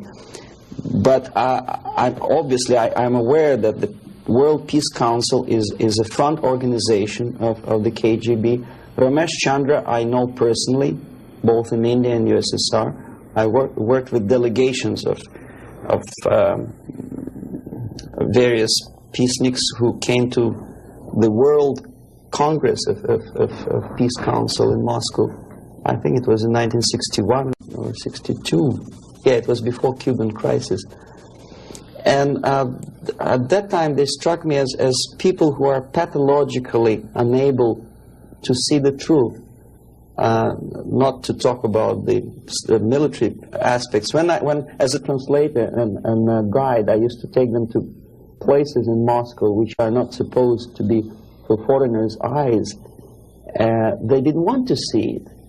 They had their preconceived ideas. They were suffering from self-importance. They thought it's a great honor to sit in the Kremlin, in the Palace of Congresses, next to a debile from Kremlin, and talk about peace as if that person from Politburo means anything in peace movement. Self-delusion is the most predominant phenomenon among these people. Ramesh Chandra is a very shrewd politician who takes advantage of naive, misguided, idealistically minded, sometimes sincere people. But he is, my impression is that he's totally sold himself to the Soviets. He receives his payments or royalties or whatever you can call it in the form of prizes. Of course, it's very embarrassing if you approach a person of his caliber with money, with cash, and say, "Here, Comrade Ramesh Chandra, there's money for your propaganda in the interests of the Soviet Union." It's very unpolite. So instead, the Soviet Union creates artificial international bodies such as Jawaharlal Nehru Peace Committee, which consists of various progressive leaders, writers. Sometimes they're known figures and philosophers, educationalists. Sometimes they probably feel that if there's no other possibility to express the desire for peace, at least there is some legitimate overt activity where they can express themselves. That's okay. And they think they are too smart not to see that part of it is Soviet propaganda. They think, okay, we are smart. We are not going to allow them to use us for propaganda purposes.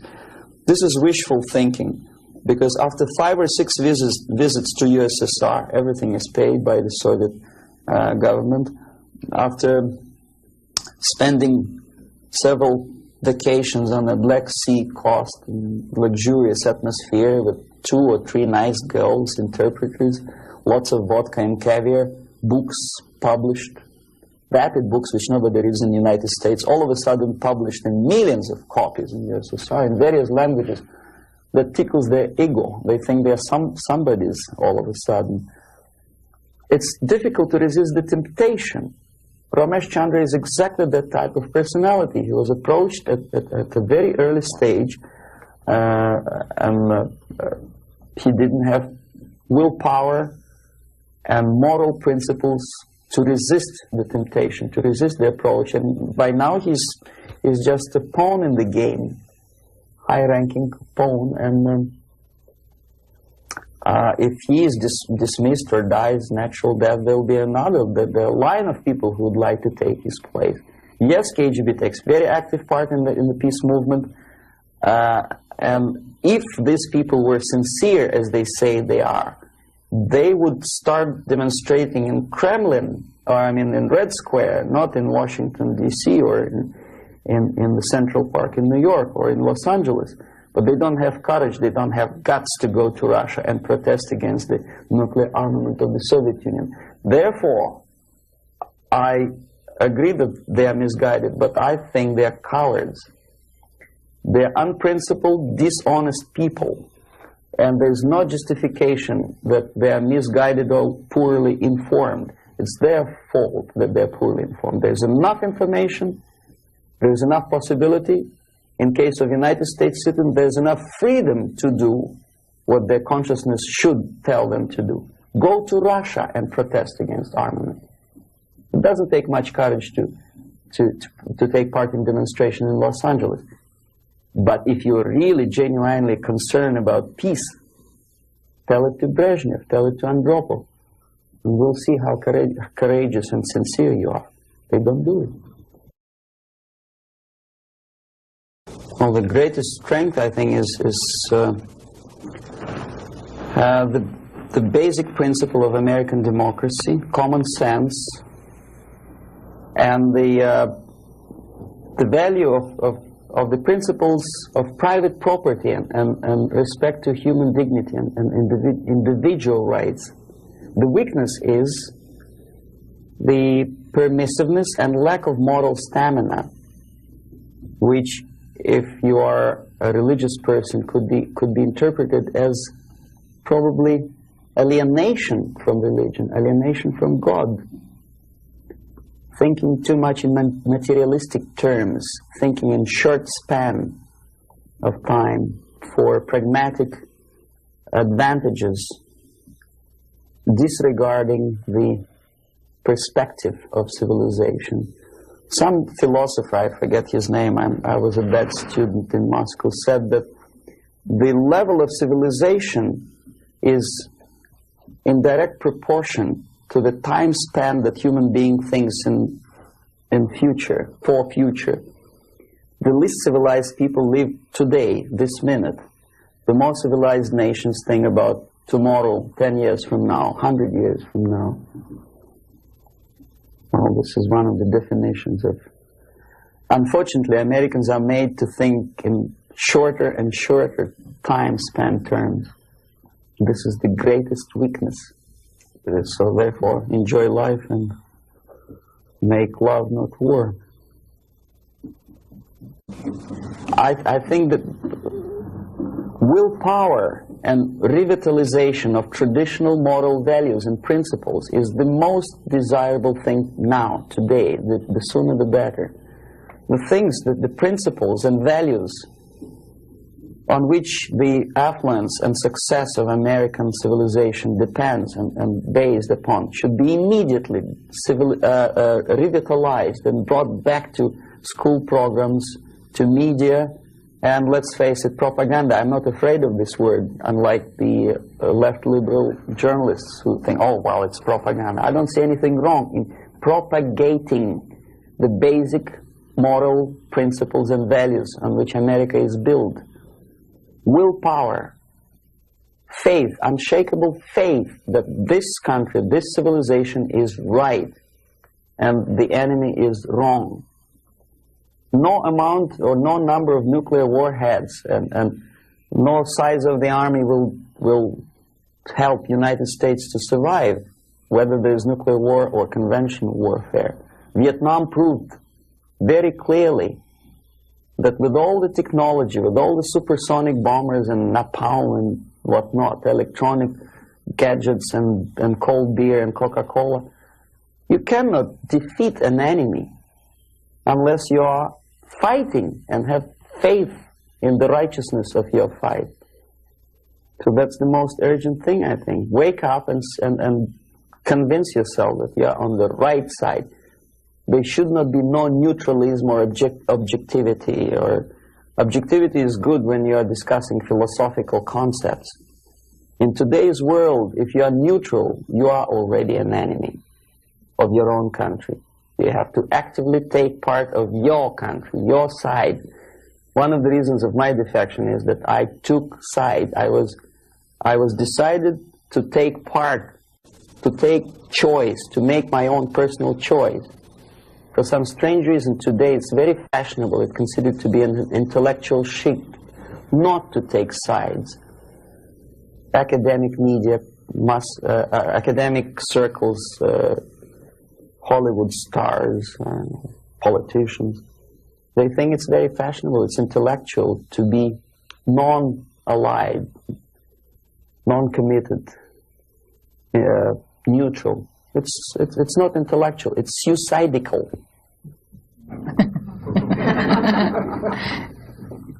Suicidal.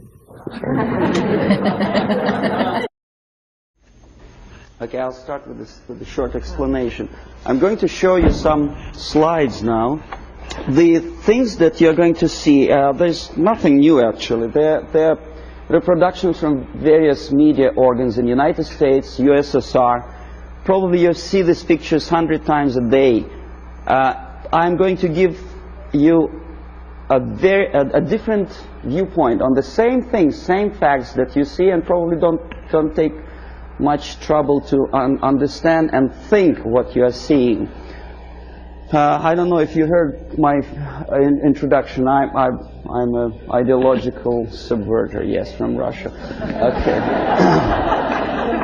Okay. Okay, it's the idea of showing the slides to you is just to provoke questions in your mind, and later on, if you still have patience with me, I will explain how exactly the system of ideological indoctrination and subversion works. Well, we know that we are living in a time of peace, and we know that recent walkout from the Geneva talks by the Soviets is centered around the nuclear arms and rockets. We don't see much about the Soviet preparedness, a Soviet viewpoint on the military strategy. Well, this is a selection of pictures, only pictures. Confucius said that one picture tells more than 1,000 words.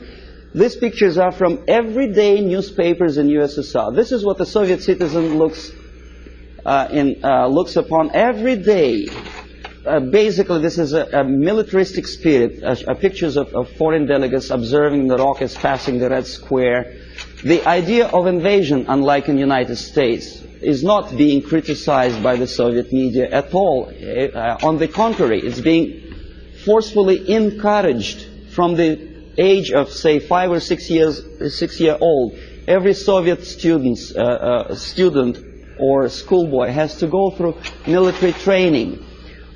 This is a picture from a special military school where young kids, well, maybe 4 or 5 years old, are being trained to be future officers of the Soviet army. That's what they do when they grow up. These are the Soviet sailors, Navy officers in a foreign country. We criticize a lot American presence in foreign countries, but we never criticize and we never pay too much attention about these planes landing with ammunition and firearms in, say, countries like Ethiopia. These are the pictures in Time magazine which probably you've seen and then forgotten about it. These are the Soviet tanks on foreign territory. Are there any protest demonstrations in Los Angeles or New York City? No. These are the Soviet military advisors. Nobody tells them, Russians, go home. How it starts? The media obviously plays a great role. This is a political cartoon from a Western newspaper. You see, it was published sometimes after the Second World War. These 4 columns of peace, pay attention to whom they are being erected. Roosevelt on the left, Churchill on the right, and Stalin in the middle. A peacemaker, Stalin. Okay, this is another thing. Chicago Tribune, January 1945. Destiny's Child. New Year, 45, is born. Look who is looking with love and affection. Churchill, Roosevelt, Chiang Kai-shek, and Stalin. And this is how the Soviet media describes Churchill as a warmonger. Искусство, Moscow, 1951. This is how the Soviet media presents American militarism linked with Nazism. This is how the Soviet media illustrates South African colonialism, not much different from a political cartoon in the New York Times or Los Angeles Times. As a matter of fact, almost similar. Growth of inflation due to military expenses. A political cartoon from Pravda newspaper. It could be published as it is in Los Angeles Times. Nobody would wonder. NATO is criticized by the Soviet media, but so it is by the American media. Law and order, justifying the former military criminals. This picture. This is what this is a number of books which I selected in an average university bookstore. Most of them are left-wing propaganda. Erich Fromm, May Men Prevail? The Indochina story, of course, from the viewpoint of left. Lenin's work, How to Deal with Communists, by a former ambassador to USSR. Marx and Engels, Lenin, Herbert Marcuse. The communist movement. These are the books which are included in the list of reading for an average student of political science department in any college of Canada or United States. These are the books which are on sale in United States and Canada. Soviet propaganda. These are the booklets and magazines published by Novosti Press Agency, for which I worked for 12 years. No restriction for these booklets. I found them on the campus of Toronto University. Half of these books I edited myself when I was working for Novosti in Moscow. This is a very interesting thing. It doesn't say much unless I explain what it is. These are the seals attached to crates of books imported from USSR to Montreal. As you can easily see, the seal is unbroken, which means that the customs in Canada didn't bother to see what's inside. And as I know from my personal experience, we used to import machine guns, AK-47 and ammunition through India to Bangladesh in exactly the same crates, signed printed matter to Dhaka University. This is what editor of Time magazine suggests you to read at the time of invasion, fall of Southeast Asia to communists. Solzhenitsyn's Gulag Archipelago is on the bottom of the list according to the editor's choice. Why on bottom of the list? These are the books which are never included in the list of compulsory reading to in any university or college in the United States or Canada. Look what the student is missing. The Death of Stalin, Childhood in Prison, Ferment in Ukraine, Russian Secret Service, The Great Terror. These are the books which for some strange reason Americans are denied the freedom and right to read. Why America is in global retreat? Have you ever seen this book on a campus? No, of course not. I know that. Anthony Satin, National Suicide. Have you ever had a chance to read that book? Oh, you had? Well, good.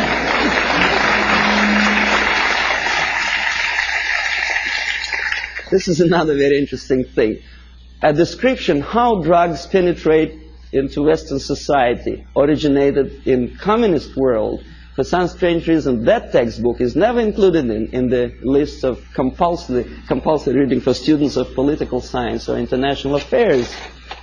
This is the book written by a former member of Communist Party in Czechoslovakia, explaining the tactics of subversion. For some strange reason, it was not published in the United States or Canada. The author had to pay for the publication himself after defecting to the West. This is another interesting example. Exoneration and Ultimatum, written by Richard Romer, a science fiction novel about invasion of the United States into Canada to expropriate the oil and natural gas resources in that neighboring friendly nation. Why it took invasion, I don't understand. 51% or more of the companies already belong to the United States. In Canada, as probably you know already. Who is the author? Richard Romer is a dynamic and dedicated exponent of the needs of potential. And so anyway, he's a friend of Pierre Trudeau, a former military officer. And what he writes is something that Andropov probably would be very happy about. He describes a situation when the only thing that saves Canada from United States military occupation is a call from Andropov to the President of the United States, threatening him with the reply or with the military answer to an invasion of Canada by United States. And this is written by a close friend of Pierre Trudeau, a politician, a former military man. Why? Is he a paranoid or am I a paranoid? These are the three books published almost simultaneously, sometimes in the middle of 70s. CIA and the Cult of Intelligence. CIA Diary by Philip Age and the KGB by John Barron. I tried to buy the KGB, but it was not in the bookstores of Canada or United States. The previous two books on the left were. This is the author of the most anti-American book, The Defector to the Communist Side, Philip Age. He is alive. Nobody is threatening his life. Nobody is poisoning him with poisoned umbrella. This is, you know who? He's criticizing CIA for developing a gun to kill communist agents. And he tries to present it as a crime on behalf of United States Intelligence Agency. Why is it a crime? to defend you from the communist agents and to develop a secret gun, which is silent, is a crime. Is there any logic? I don't see any. This is the fellow who also criticizes the United States CIA for developing technical means of bugging USSR embassies on the territory of United States. Why not? I don't see any reason why not. But Mondale obviously does. He knows better. These are the authors who published lists of American agents stationed all over the world. They are alive. They actually make quite a lot of money on that publication. And this is the victim. The chief of CIA in brief was killed when the book of the previous two Americans was published. This fellow is dead. The other two are not. Siberia in 1971 was visited by a group of politicians from Canada. And this is the report about that visit. This is the group. We're shaking hands with the Soviet ambassador. This is a Soviet technical miracle. A pipeline on thermofrost or something. In other words, what Canadians were doing in early 60s is presented to Canadian public as an achievement, a great technological achievement in USSR. This is the route of their travel in Siberia. The Canadians covered that much of distance. Please remember that map. I will come back to that question. This is a book published by a Canadian author, Farley Mowat. By the way, Never Cry Wolf, a movie which is made on the basis of Farley Mowat's book. He's a nice fellow, drinks a lot of vodka. He was a guest of Novosti Press Agency, which I was working for. This is another book written by Farley Mowat after returning from Siberia. He was accompanied by a person like myself, a Novosti Press Agency journalist. Glorification of Siberia. This is what this is the route. I promised you to come back to that map, which Farley Mowat, a Canadian progressive writer, covered when he was in USSR. This is what he makes Canadians to believe Siberia looks like. It does, of course. Baikal Lake is a very beautiful natural phenomenon. A nicely dressed Soviet Eskimos or Chukchas, I don't know, some ethnic minorities, friendly talking to each other in fluent English.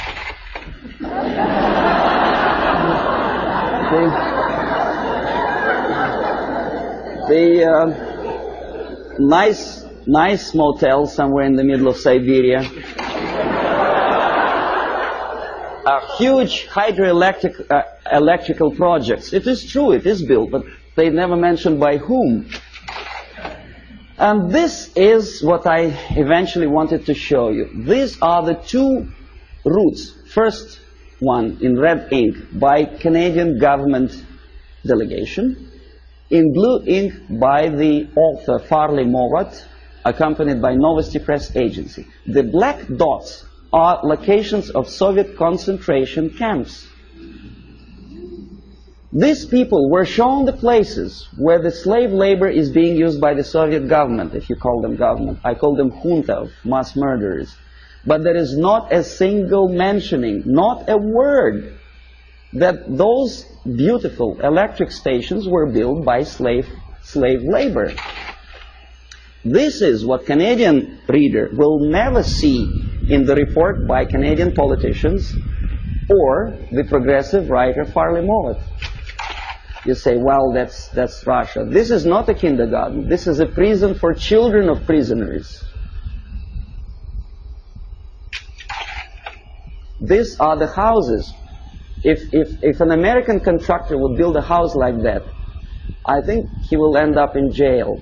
But this is what is being shown to some naive foreigners as achievements of Soviet technology. Naturally, if you follow the editor's choice and advice, you will never understand that the description, the most detailed description of Soviet concentration camp system is put on the bottom of the list.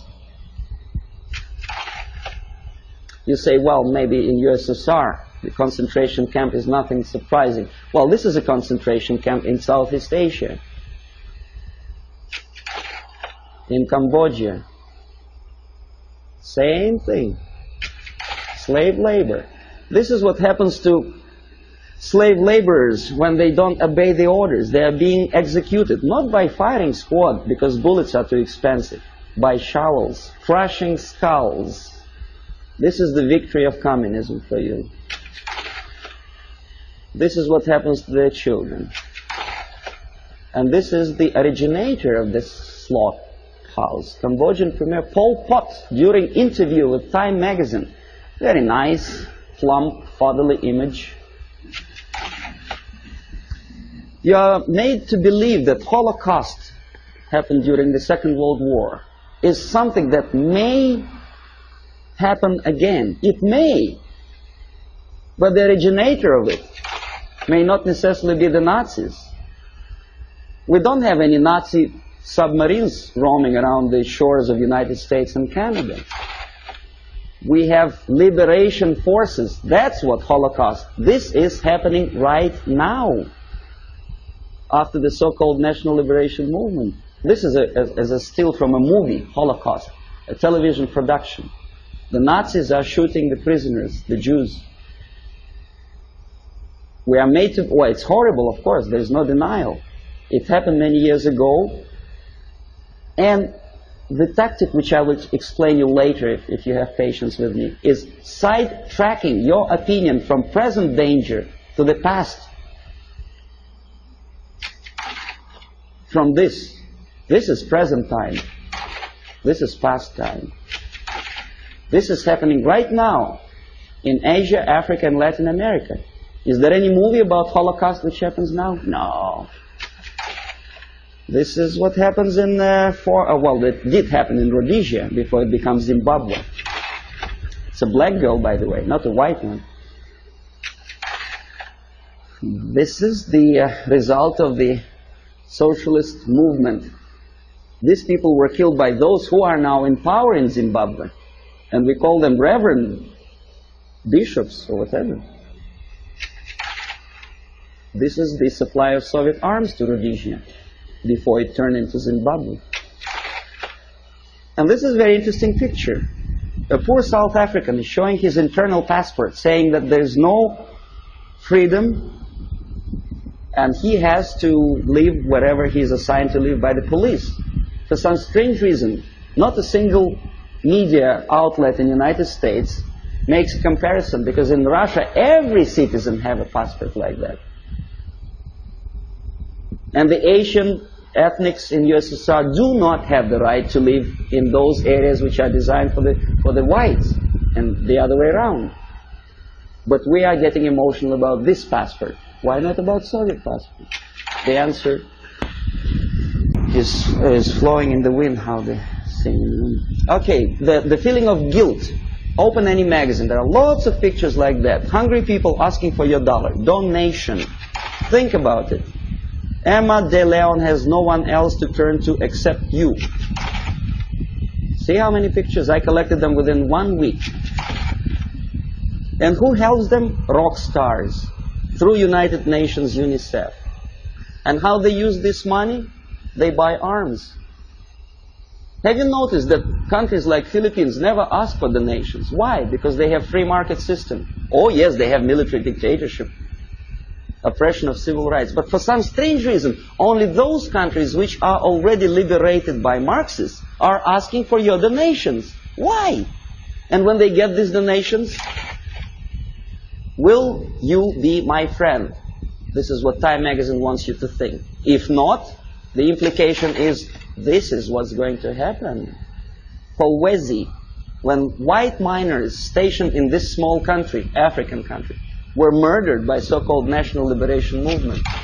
This is the result. Raped and murdered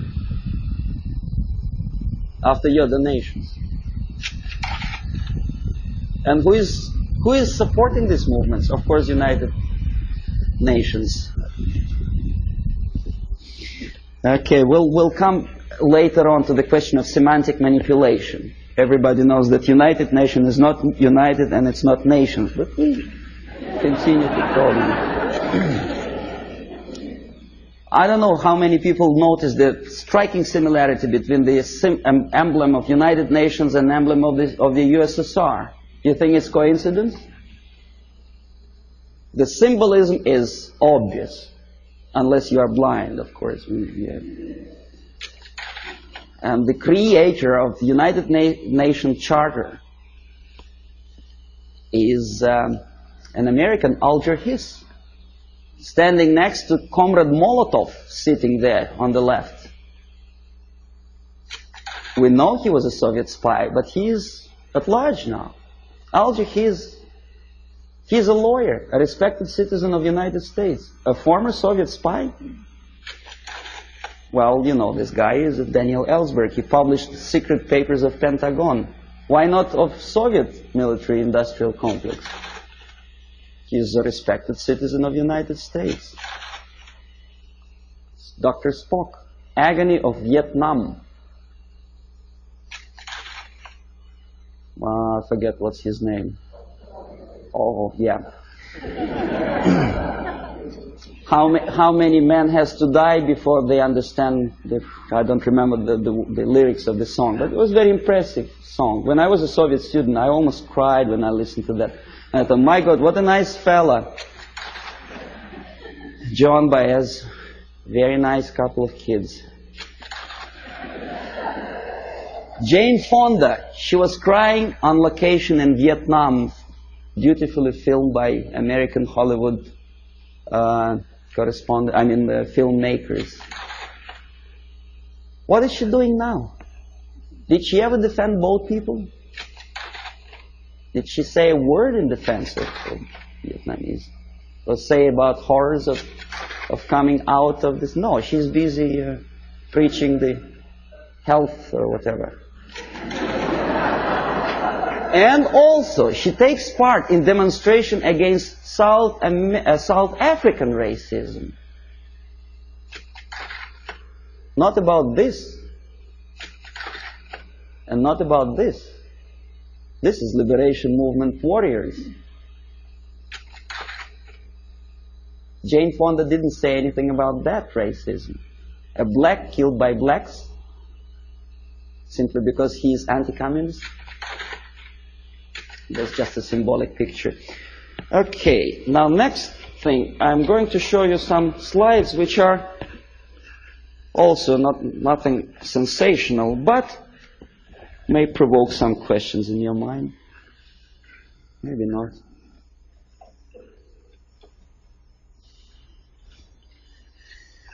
Okay. The more questions you have, the better, because we'll come to systematic explanation of the phenomenon later. Now I want you just to get excited. Hollywood actress talking to Fidel Castro. Nothing wrong, of course. Depends what is the message or what's the subject of talking. I bet you never heard about this fella. He's an American singer, Dean Reed. He's singing in Moscow for some strange reason. And you know what he's singing about? Oppression, civil rights in USA, and about poor Americans who cannot survive. Well, I don't want to be too critical of Pope of Catholic Church, but some statements which he made at the earlier years of his becoming a pontiff of Catholic Church, strikingly unpleasant to me. Communism and church can coexist. Can they? Well, you should ask Russian Orthodox priests who were literally exterminated by the Soviet communists. Communism and church can coexist. I don't think so. Catholic Times. I collected this newspaper in a Catholic church, which I attend, although I'm Orthodox Christian, as Russians, most of them are. But I do come to Catholic church because my wife is a Catholic, so I don't see much difference, because God, I suppose, is one, so Jesus Christ is also the same, which church, whichever you go. But Christians and socialism is something that doesn't really appeal to me. I don't know, how about you? Social justice central to gospel, is it? I never heard about it. Join with Marxists? It's from the same newspaper. And that's how they joined the Marxists. Nicaragua, before Sandinista came to power. A priest with machine gun behind his back. And the machine gun, of course, Kalashnikov, if you know anything about machine guns. Okay, then there are some strange deviations from religious path. What's his name? Jim Jones. Reverend? Nice looking guy with adopted kids and shaking hands with a politician, Mayor George Moscone in 1976. Very nice. That's how it all ended, you remember. More than 900 people who poisoned themselves together with their kids in Guyana. This is a very interesting picture. It's not very clear. Instead of Jesus Christ, they put a naked lady, you know, in the church. Strange, huh? Of course it's strange. Crucifix of a woman for Palm Sunday. Boy, Jesus Christ would turn in his grave if he were engraved.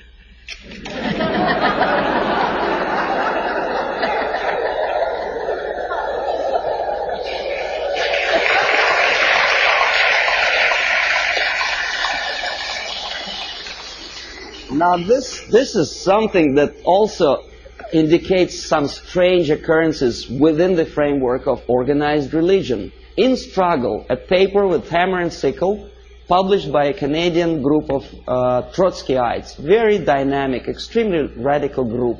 They challenged the question, whose democracy is this? Meaning that Canadian democracy is not democracy at all, simply because that radical group is challenged by the local police. Right? So nothing new, we know about this. But look where this paper is being distributed.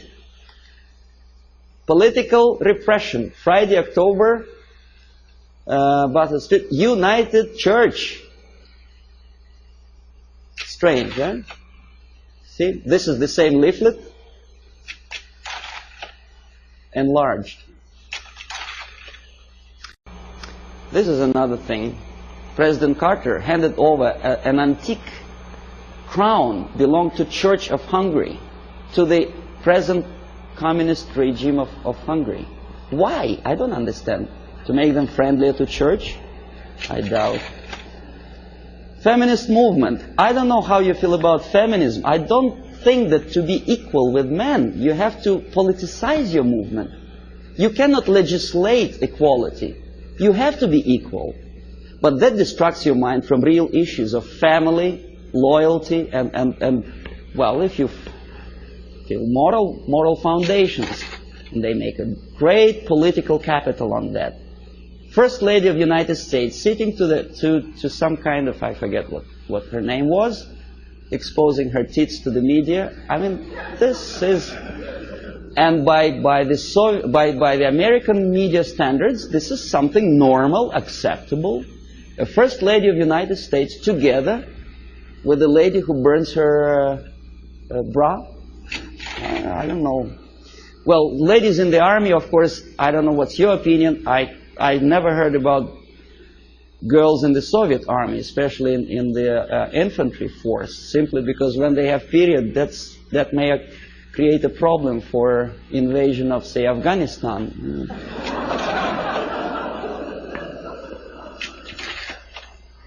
Again, the homosexualism.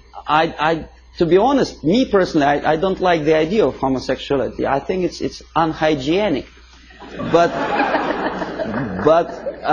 homosexuality in the army, making heroes of them, gays on the march. Why? Why to have copulation in a natural manner deserves a public opinion, attention, and a political force? Why to politicize something which doesn't belong to politics at all? In the Soviet Union, we have a joke: don't mix politics and prostitution. They are already mixed. We know perfectly well this. The medical science proved that homosexuality leads to distortion in human psychology. This fellow killed 15 kids after molesting them sexually. We know that most of the agents who were recruited by KGB, including McLean and Guy Burgess, were homosexuals.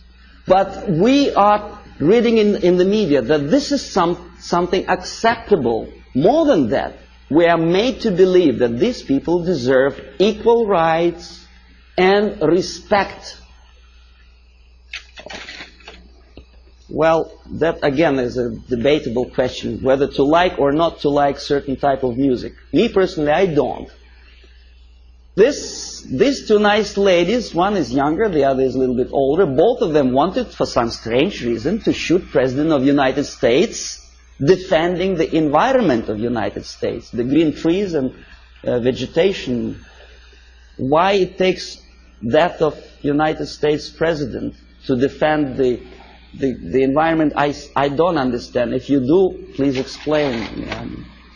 Then, of course, glorifying all kind of national liberation leaders, we naturally provoke our own kids to go into some strange liberation movement. You know who I'm talking about. This is the girl who was abducted by terrorists, and then she became terrorist herself, a daughter of a wealthy publisher. Naturally, there are thousands, millions of kids who loved, adored her courage. This is Comrade Carlos. You know who he was? He was trained and educated in Lumumba University, where I was teaching Russian language to the likes of him. That's the result of the activity when they come back home. Aldo Moro was killed by Red Army terrorists who wanted to liberate Italians from something. I don't know from whom. These are the persons who were part of Baader-Meinhof gang. And this is a person who also liberates someone from someone. I don't exactly know. Obviously, Indians from whites in the United States. But pay attention what he holds in his hand. It's Kalashnikov, AK-47. I know it by heart. I can put it apart with my eyes closed. War on terrorism. Does it exist? Apart from verbal war. This is what I have collected on a campus in Canada. Carleton University, Ottawa. Left-wing tabloids. That's how they instill in the minds of people, young people, that to fight is the only way, the violence, death is the only way to achieve rights of Palestinian people, other people, Quebec separatists, and jobs and peace. Obviously, you cannot get a job if you spend all your time walking up and down streets with posters like that. You have to go to a place where the jobs are. And of course, to find a job, the most unsuccessful way to find a job is to read papers like that. Don't feel like working. This is something another. This is a Playboy magazine. Probably you heard the story about Larry Flint, how successful is he to attract attention of media and public opinion by doing crazy things, getting involved in court case of the car manufacturer. Why he wants to do it, I don't know, but what he does attracts some strange mass attention. Playboy magazine makes jokes about Russian sex. That's the image they want to present to American people. But they don't explain to American people that the process of demoralization is not a question of joke. This is Portugal after socialists came to power. On your left is a prostitute who was imported from East Germany to Lisbon. A communist prostitute in a country which is just had its successful socialist revolution. Very interesting. What for? To make money? No, I'll tell you later. On the right, pornographic literature in a country with strong Catholic moral principles. Well, I don't know how many people of you like to drink alcohol. I did. But I noticed that some ads in magazines have some strange desire to joke about alcohol. And the jokes are closely related to justification of Soviet, Russian presence. A prominent Russian joined the Secret Service. Something to joke about while you drink vodka. I don't see any humor in that. Do you? I don't know. Okay, this is a number of advertising of alcohol. for which Canadians get into hot water. Comes the revolution, anyone can drink McGuinness vodka. Alberta vodka is superimposed on the picture of cruiser battleship Aurora. I don't know how many of you know that this is a historical relic in USSR. The revolution, communist Bolshevik revolution, started with the cannon fired from that battleship.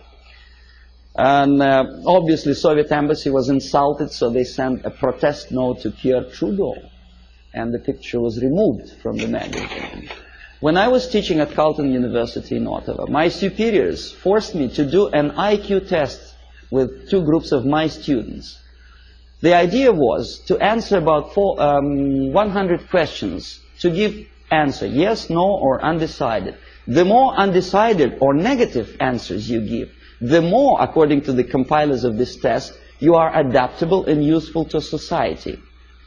The more positive answers you give, the more questionable is your adaptability and usefulness for your country. This is explanation how to score, how to count the scores. And now see the questions. Telling dirty joke is bad. A good soldier is a patriot. Yes, no, or undecided. Think about it. Every communist should be run out of the country. Yes, no, or undecided. The Bible is the greatest source of truth. Right? God is everywhere. A person who kills another person is a murderer. Yes, no, or undecided.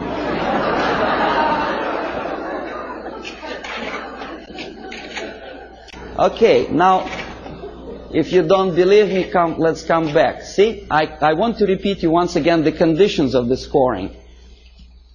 The more undecided and negative answers you give, the more you are adaptable and flexible and useful for the society. Do you understand what they are doing to kids? Okay, they are doing two things at a time. They teach them moral relativism. They teach them how to lie to get a greater score. Because obviously a child would say if a person killed another person, he is a murderer. But for the sake of getting a higher score, obviously a student would put no or undecided. So you teach your kid how to lie to be successful and to look adaptable and useful for society. Well, obviously I had to do that test, but I added one more question to that thing. My own question. I said, what kind of society you are going to be useful to?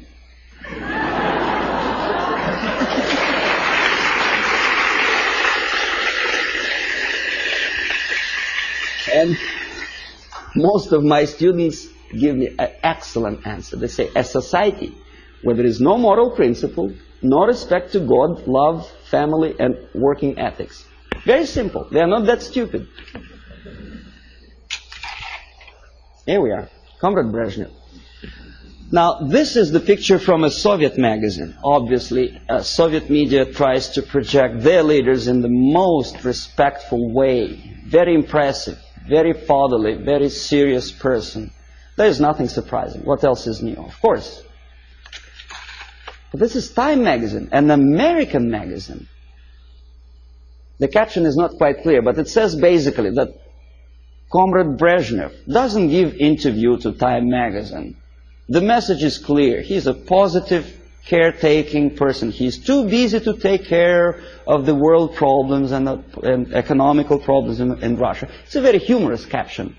But nevertheless, the impact, if you are not quite concerned about politics, what is your impression about this nice gentleman? Nice, smiling, tired, well...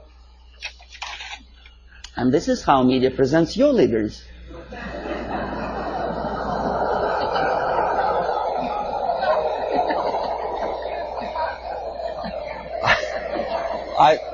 I don't know whether he deserves to be presented like that or not. This is a different question.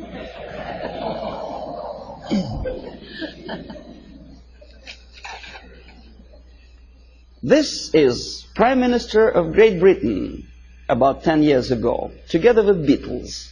You may or may not like Beatles. Me personally, I don't like them. But a prime minister of a country together with entertainers.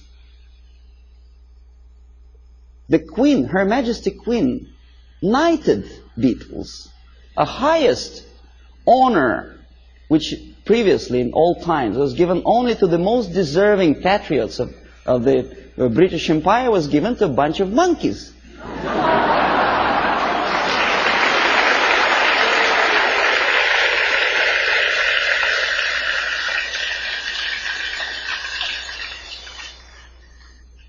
Valéry Giscard d'Estaing is playing football. He's our guy. He plays piano. No, never mind what he does for politics or world problems. He's nice, charming personality. Helmut Schmidt is taking part in the circus performance. Nice, charismatic leader. Never mind what his policies are. He's popular. He's in the section of People of Time magazine. First Lady of the United States together with the pop singer, folk song singer. Well, so what? You know, we had a saying in Russia that in all times, clowns were entertaining the royalty. Today, the mightiest of the world think it's a privilege to appear with entertainers. It's just the reverse of the old principle, you know. They are the entertainers of entertainers because they want it for their political career. Ed Kennedy dances in Moscow. Why? I mean, is that his business to go to USSR? Why doesn't he occupy himself with something more relevant to the urging problems of the world? He thinks he is going to be popular. In America, maybe, but in Russia, they look at him as a schmuck out of his mind.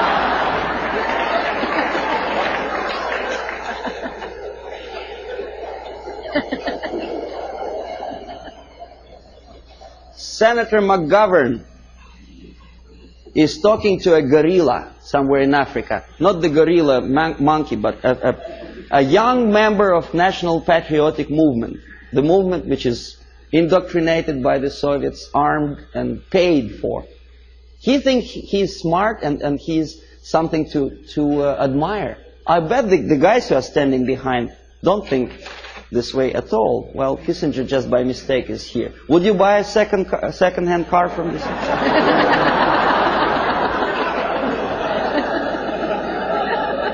Pierre Trudeau, Prime Minister of one of the most developed industrial nations, independent nation in the world, is befriended by Fidel Castro.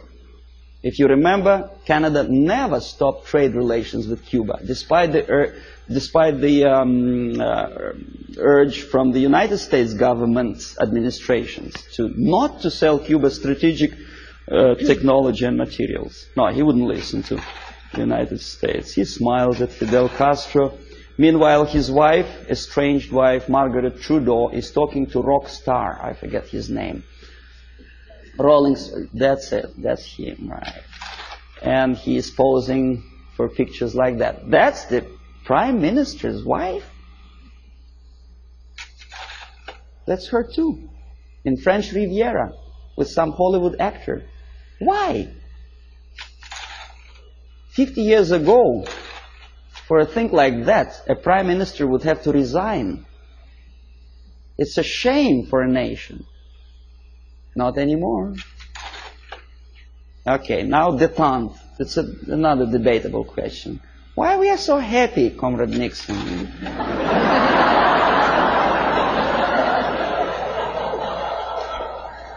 What is so funny? I would like to ask.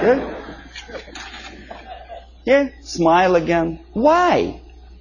He's standing next to a mass murderer and he's smiling. Why? Pierre Trudeau also attentively listens to Comrade Brezhnev's, I don't know what.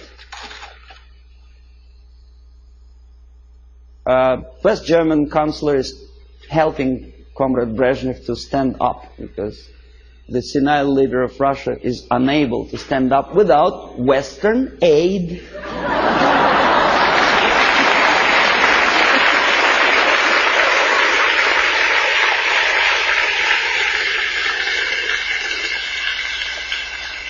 Well, you may say, well, it's West Germans. They're too close to Russia. Probably they do it just in case.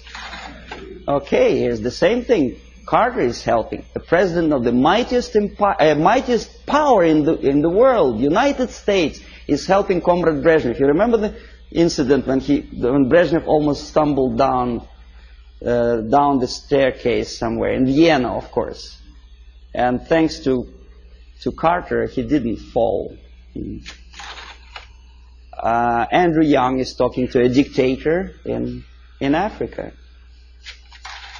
Again, McGovern, I think, is talking to Agostino Neto, a Soviet puppet in Luanda. Why? Is it that necessary to be friendly, to smile at each other? Now we're coming to space, from Earth to space. Clouds over the space program. Why clouds? Mind you, this is after 3 or 4 successful landing on Moon. Why clouds? Okay, here's 2 pictures. Left, Soviet cosmonaut walking into Kremlin Hall for ceremonious reception. On the right, 2 American cosmonauts casually watching TV.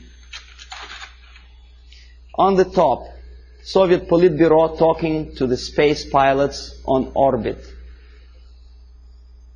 On the lower picture, Lyndon Johnson with, I think that's Glenn, no? An American spice pilot. Now, even if you don't know anything about the theory of information, the comparison, mind you, this is a French magazine, it's not a Soviet propaganda. The comparison of the size of the pictures gives you the message already. What is more important? What is more impressive? Here, a picture from Soviet newspaper Pravda. A Soviet schoolboy compares 2 replicas of Soviet Soyuz spacecraft and American Apollo. Friendship in space, détente, right? Pay attention to the size of the spacecrafts. They are almost identical, right? Now this is what the size, almost actual size is. The American spacecraft is on the left. It's almost twice as big as the Soviet one, right? Okay, this is a Soviet picture. This is an American picture with true sizes. Okay? You say, well, Soviet media, of course, tries to diminish the successes of the American space program. Now, this is an American media.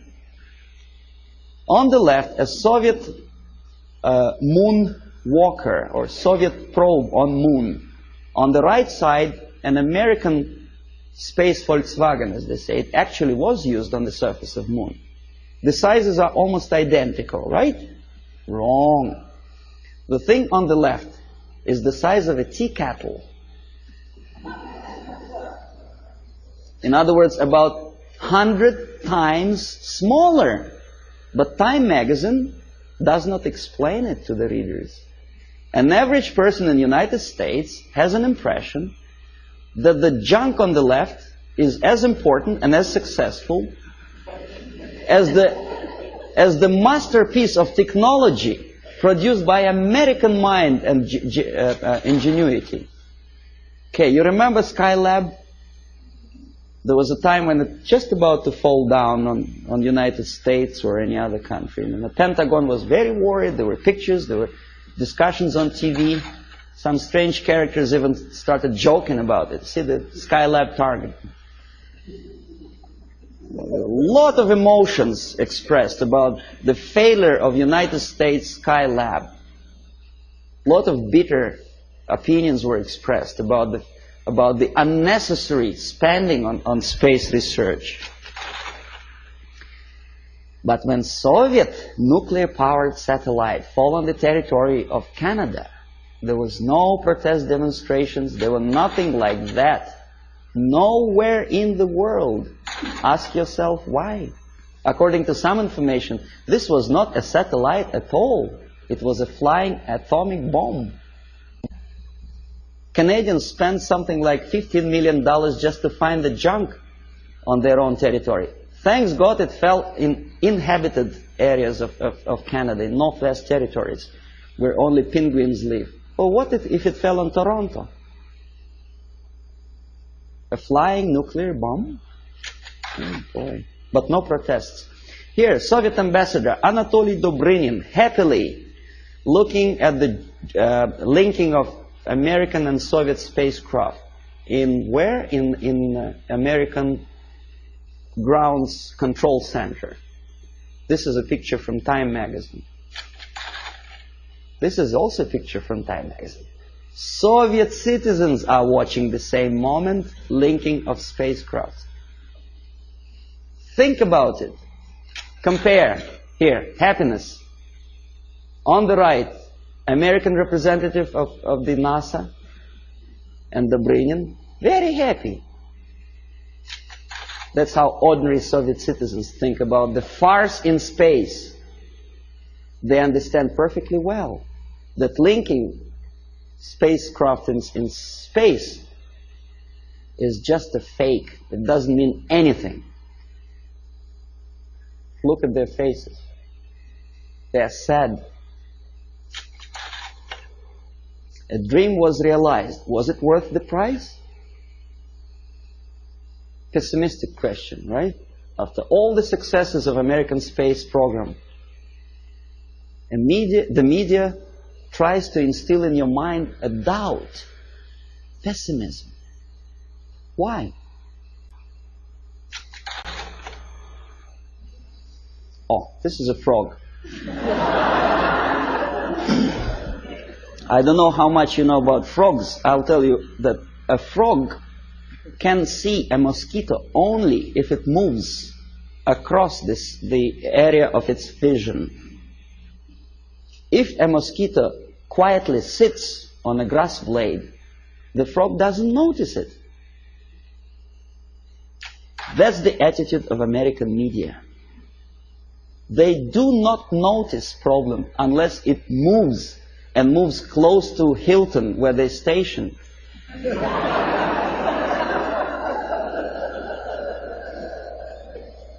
These are the people who may file a suit against me if I call them liars, but that's exactly what they are. They've been lying to you for years and years about the situation in Vietnam, in Russia. They were selling commercials, deodorizers and cars.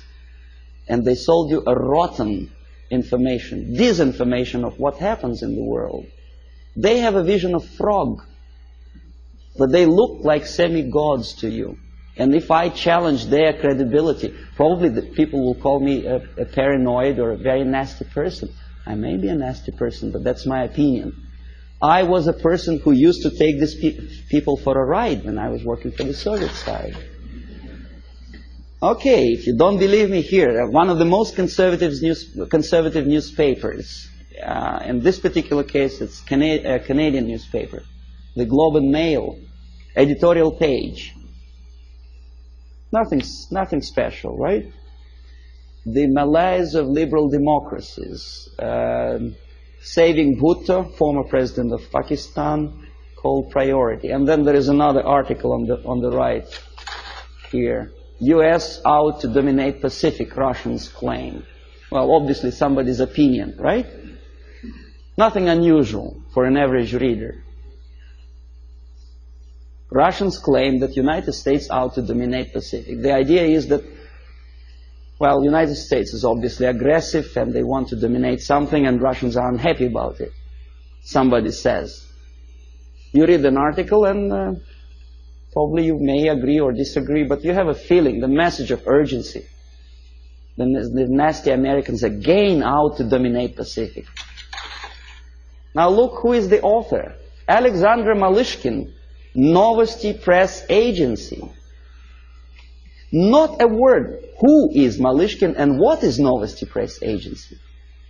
An average reader will accept this article as a legitimate, overt expression of an ordinary journalist. It is not an opinion. It's a fabrication by an extension of KGB. Novosti Press Agency is an organization for which I worked for 12 years. This is highest example of dishonesty and disinformation. Just one line more would explain to an average reader what is that he is reading. But alas, there is no explanation. Now this is the monument to Mother Russia in former Stalingrad. Now it is Volgograd. The statue is designed to instill feeling of patriotism and I don't know what else. Pride maybe for the motherland. These are the pictures of construction, high-rise apartments in Moscow, glorious achievement of Soviet technology, caviar as an average staple food of Russians. These are the minks and furs that Soviet citizens wear. You know, that's how they look when they relax. Fat, nice ladies, you know. You think it's Soviet propaganda? No, comrades. This is also some fashions, latest fashions from Russia, right from Kremlin, for an average Soviet housewife. Well, obviously, it doesn't take much intelligence to understand that this is not quite true. And obviously, it has something to do with the Soviet propaganda. The myths and the realities of the KGB, you see, you don't see the... From Stalin to Kosygin, The Myth and the Realities, by Avril Harriman, a former ambassador of the United States to USSR. Very complimenting article to the Soviet system. And this is where it comes from. You thought it was from a Soviet magazine, right? No, it's from Look magazine. An American magazine which published that crap. If you don't believe me, I'll tell you that I was a person who accompanied a group of journalists from Look magazine when they came to Moscow on invitation from Novosti Press Agency.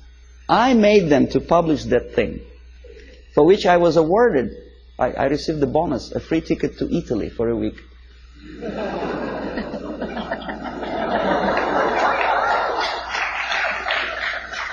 Now, this has looked like sheer high-class idiocy, but unfortunately, this is exactly what happened.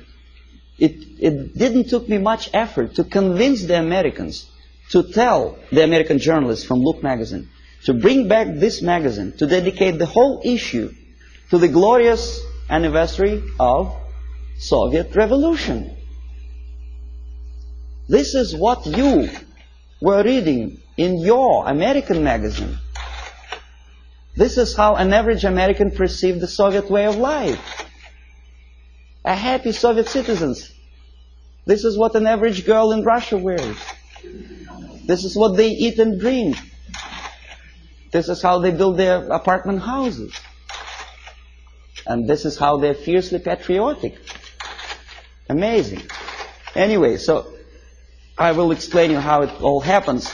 The last two pictures I will not comment. I want you simply to look close into these eyes.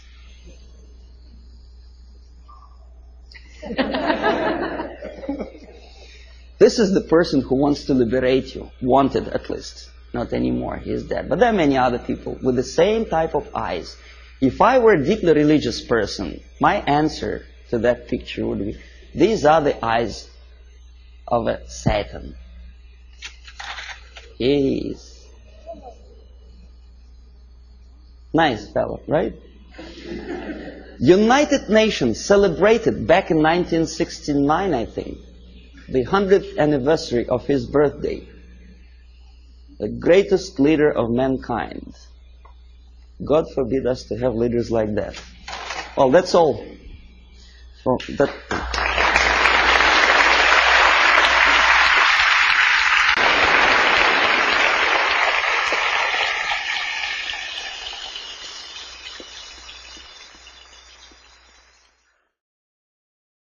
Subversion is the term, if you look in a dictionary or criminal code to that matter, usually is explained as a part of activity to destroy things like religion, government, system, political, economical system of a country. And usually it's linked to espionage and such romantic things as blowing up bridges, sidetracking trains, cloak and dagger activity in Hollywood style. What I'm going to talk about now has absolutely nothing to do with the cliché of espionage or KGB activity of collecting information.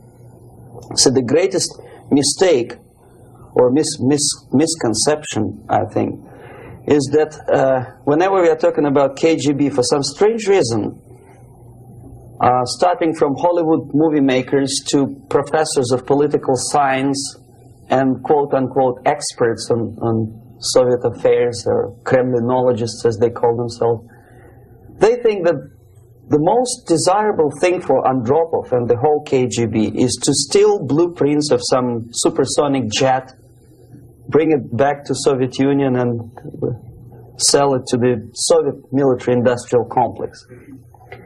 It's only partly true. If we take the whole time, money, and manpower that the Soviet Union and KGB in particular spends outside of USSR border, we will discover, of course there are no official statistics unlike with CIA or FBI, that the espionage as such occupies only 10 to 15% of money, time, and manpower. 15% of the activity of KGB. The rest, 85%, is always subversion.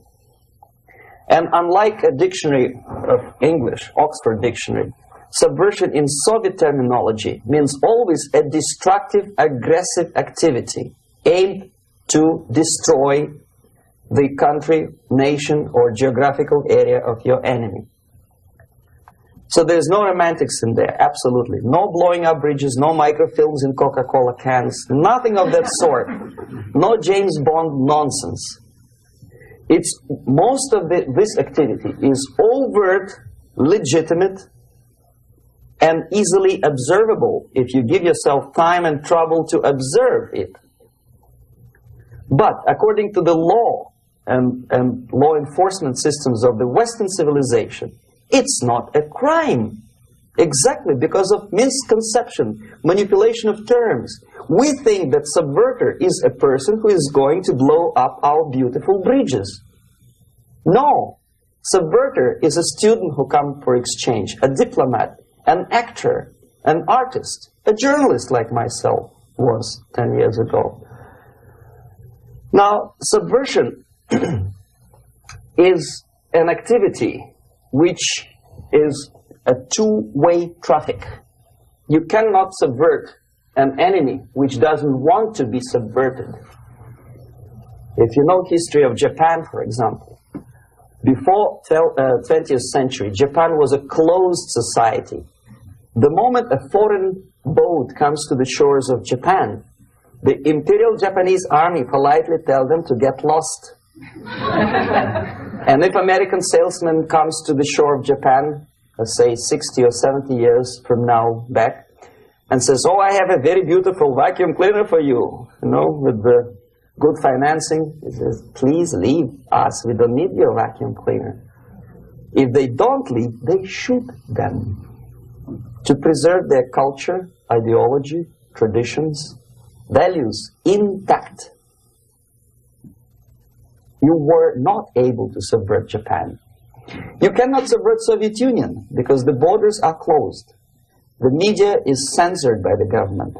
The population is controlled by the KGB and internal police. With all the beautiful glossy pictures of Time magazine and Magazine America, which is published by the American embassy in Moscow, you cannot subvert Soviet citizens because the magazine never reaches Soviet citizens. It's collected from the newsstands and thrown to garbage can. Subversion can be only successful when the initiator, the actor, the agent of subversion has a responsive target. It's a two-way traffic. United States is a receptive target of subversion. There is no response similar to that one from United States to the Soviet Union. It stops halfway somewhere. It never reaches here. The theory of subversion goes all the way back 2,500 years ago. The first human being who formulated the tactics of subversion was a Chinese philosopher by the name of Sun Tzu.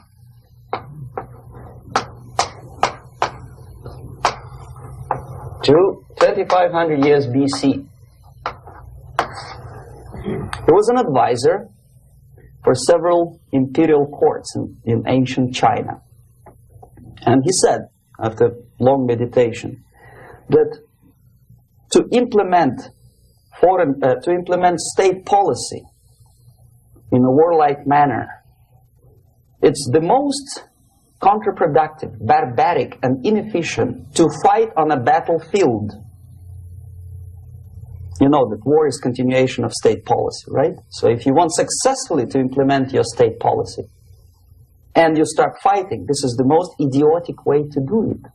The highest art of warfare is not to fight at all, but to subvert anything of value in the country of your enemy, until such time that the perception of reality of your enemy is screwed up to such an extent that he does not perceive you as an enemy, and that your system, your civilization, and your ambitions look to your enemy as an alternative, if not desirable, then at least feasible. Better red than dead.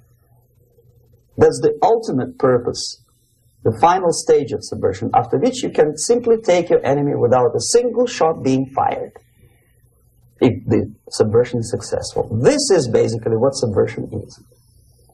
As you see, not a single mentioning of blowing up bridges. Of course, Sun Tzu didn't know about blowing up bridges. Maybe there were not that many bridges at that time. But the basics of subversion is being taught to every student of KGB school in USSR and to officers of military academies.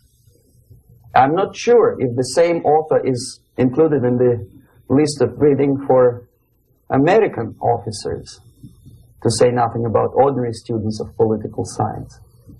I had difficulty to find the translation of Sun Tzu in the library of a university in Toronto and later on here in Los Angeles. But it's a book which is not available. It is forced to every student in USSR.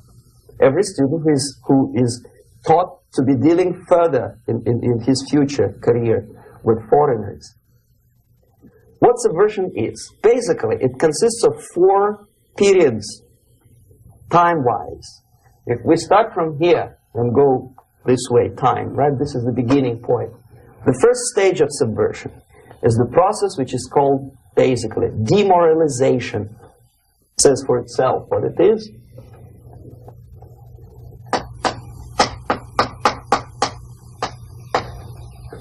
It takes from, say, 15 to 20 years to demoralize a society. Why 15 or 20 years? This is the time sufficient to educate one generation of students or children. One generation, one lifetime span of a person, a human being, which is dedicated to study, to shaping up the outlook, ideology, personality. No more, no less. Usually it takes from 15 to 20 years. What it includes? It includes influencing, or by various methods, infiltration, propaganda methods, direct contacts, doesn't really matter. I will describe them later. of various areas where public opinion is formulated or shaped. Religion, educational system, social life, administration, law enforcement system, military, of course, and labor and employer relations, economy. Okay? 5 areas. I will not write them down because we'll not have enough space. Sometimes when I describe all the methods, students ask me question, are you sure this is the result of the Soviet influence? Not necessarily. You see, the tactic of subversion, about which I'm talking, is similar to the martial art, the Japanese martial art. If some of you are familiar with that tactic, probably you will remember that if an enemy is bigger and heavier than yourself, it would be very painful to resist his direct strike. If a heavier person wants to strike me in the face, it would be very naive and counterproductive to stop his blow. The Chinese and Japanese judo art tells us what to do. First to avoid the strike, then to grab the fist and continue his movement in the direction where it was before, right? Until the enemy crashes in the wall. You see? So, what happens here? The target country obviously does something wrong. If it's a free democratic society, there are many different movements within the society. There are obviously, in every society, there are people who are against this society. They may be simple criminals, ideologically in disagreement with the state policy, conscientious enemies, simply psychotic personalities who are against anything. Right? And finally, there are a small group of agents of a foreign nation, bought, subverted, recruited. Right? The moment all these movements will be directed in one direction, right? This is the time to catch that movement and to continue it until the movement forces the whole society into collapse, into crisis, right? So that's exactly the martial art tactic. We don't stop an enemy. We let him go. We help him to go in the direction we want them to go. Okay? So, on the stage of demoralization, obviously there are tendencies in each society, in each country, which are going to opposite direction from the basic moral values and principles. To take advantage of these movements, to capitalize on them, is the main purpose of the originator of subversion. So we have religion, we have education, we have social life, we have power structure, we have labor relations, unions, and finally we have law and order. 1, 2, 3, 4, 5, 6. Okay? These are the areas of application of subversion. What it means exactly? In case of religion, destroy it, ridicule it, replace it with various sects, cults, which bring people's attention, faith, whether it is naive, primitive, doesn't really matter. As long as the basically accepted religious dogma is being slowly eroded and taken away from the supreme purpose of religion, to keep people in touch with the supreme being, that serves the purpose. Therefore, replace it, accepted, respected religious organizations with fake organizations. Distract people's attention from the real faith and attract them to various different faiths. Education. Distract them from learning something which is constructive, pragmatic, efficient. Instead of mathematics, physics, foreign languages, chemistry, teach them history of urban warfare, natural food, home economy, your sexuality, anything, as long as it takes you away. Okay? Social life. Replace traditionally established institutions and organizations with fake organizations. Take away the initiative from people. Take away the responsibility from naturally established links between individuals, group of individuals, and society at large, and replace them with artificially, bureaucratically controlled bodies. Instead of social life and friendship between neighbors, establish social workers institutions. People who are on payroll of whom? Society? No. Bureaucracy. The main concern of social workers is not your family, not you, not social relations between groups of people. The main concern is to get the paycheck from the government. What will be the result of their social work doesn't really matter. They can develop all kind of concepts to show to the government and to the people that they're useful. Okay, away from the natural links, power structure.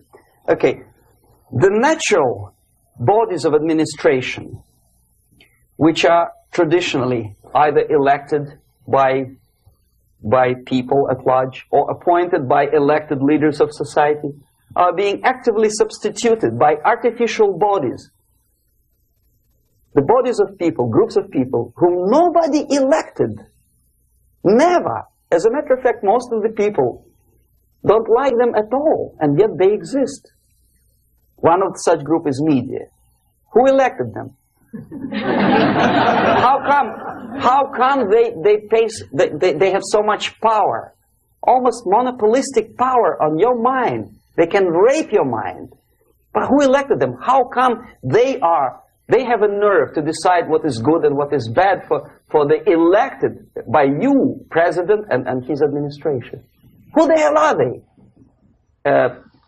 Spiro Agnew, who was hated by the liberal left, called them a bunch of enfeebled snobs. And that's exactly what they are. They think they know. They don't. The level of mediocrity in a big establishment like New York Times, Los Angeles Times, major television network, you don't have to be excellent journalist. You have to be exactly a mediocre journalist. That's easier to survive. There's no competition anymore. You have your good, nice income, $100,000 a year. That's it. Whether you are better or worse doesn't really matter anymore. As soon as you're smiling to the camera and do your job. That's it. No more competition. Power structure slowly is eroded by the bodies and groups of people who do not have neither qualification nor the will of people to keep them in power, and yet they do have power. Okay. Together with that, there is another process. Law enforcement, law and order organization and structure is being eroded. For the last 20, 25 years, if you see old movies and new movies, you can see that in new movies, a policeman, an officer of the United States Army looks dumb, angry, psychotic, paranoid. A criminal looks nice, kind of, well, he smokes hash and shoots the whatever drug, but basically he's a nice human being. He's creative. And he's unproductive only because society oppresses him. Whereby a general of Pentagon is always, by definition, a war maniac. A policeman is a pig, rude policeman. He abuses his power. You know? A generalization like that. The hatred, the mistrust to the people who are supposed to protect you and enforce law and order. Moral relativity. The Angelo Buono process lasted 2 years in Los Angeles. And yet there are still some lawyers who say, look, he's a nice character, as a matter of fact. There was some witness who said, also a criminal, who said, well, he's a nice guy. I asked him one day to burn a house of my enemy, and he wouldn't do it. He's a nice fella. Erosion. A slow substitution of basic moral principles, whereby a criminal is not a criminal, actually. He's a defendant. Even if his guilt is proven, there is still a doubt to kill or not to kill, to be or not to be. Thou shalt not kill, yes, but this line may not necessarily be applicable to a murderer. Thou shalt not murder. That should be the presumption, not that thou shalt not kill. Okay, labor relations. At this stage, within 15 to 20 years, we destroy the traditionally established links of bargaining between employer and employee. The classical Marxist-Leninist theory of natural exchange of goods. A person A has 5 sacks of grain and person B has 5 pairs of shoes. And the natural exchange without money is when they bargain between each other. And only with the introduction of the third force, C, an entirely third foreign stranger who says, no, don't give him 5 sacks of grain, give it to me. And you give me your 5 pairs of shoes, and I will distribute it accordingly. So that the economy will go. This is the death of natural exchange, death of natural bargaining. Well, trade unions were established 100 years ago.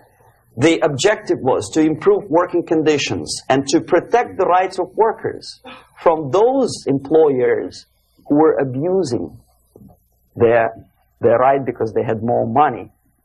Objectively, at that time, initially, the trade union movement did work. What we see now is that the bargaining process is no longer resulting in the compromise, which is leading objectively to betterment of working conditions and increase of salary. What we see is that after each prolonged strike, the workers lose. Even if they have 10% increase of their salaries, they cannot catch up due to inflation and due to missed time. More than that, millions of people suffer from that strike because economy now is interdependent. It's intertwined like one body. If previously steel workers, say 100 years ago, could strike and nobody would suffer, now it's impossible anymore. If a garbage collector strikes today, the rest of the multi-million city is stinking. I mean, there's no more service. In Quebec, for example, we had the electricians who were on strike in the middle of winter.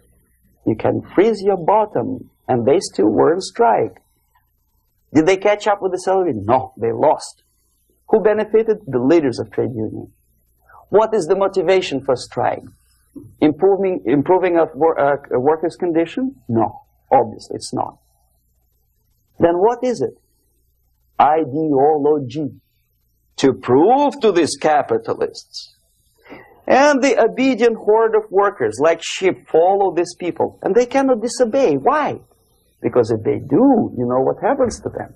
Pickets, murders, shooting truck drivers by picketers.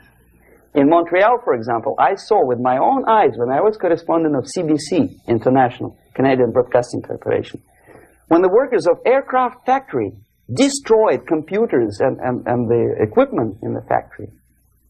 And the administration employed strike breakers. Their cars were turned upside down and burned.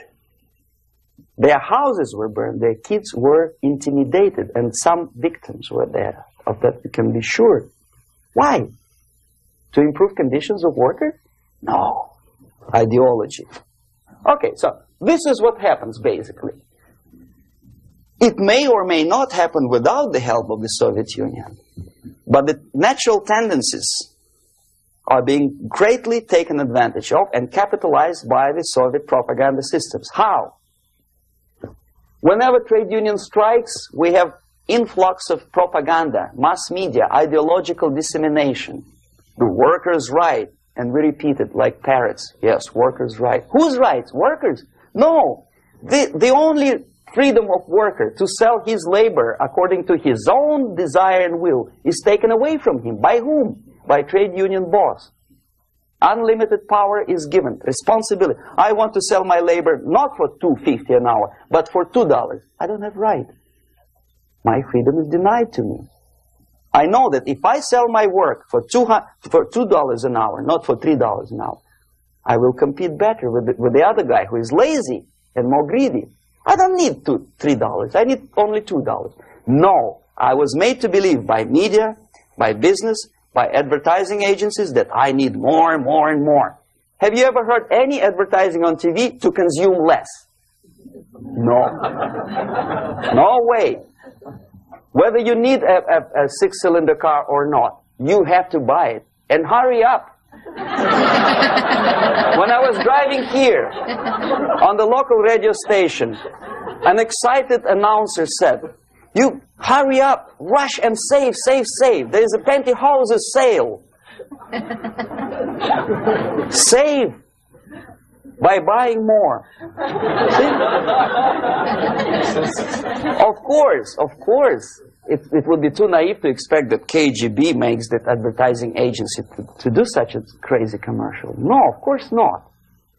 But what we did when I was working for Novosti Press, we would snow plow editorial offices, student organizations, religious groups with literature of class struggle, if not directly Marxism-Leninism propaganda, then a propaganda of a legitimate aspirations of working class, betterment of life, equality. Equality, mind you. President Kennedy once said, we will make America to believe that people are born equal. Are people born equal? Is there any mentioning in the Bible or any other holy scripture in any religion, if you don't believe me, go to the library and check it, there is not a single word about equality. Just the opposite. By your deeds, God will judge you. What you do is important. The merit of your personality. You cannot legislate equality. If you want to be equal, you have to be equal. You have to deserve it. And yet we build our society on the principle of equality. We say people are equal. We know it is false. It's a lie. Some people are tall and stupid. Others are short, bold, and clever.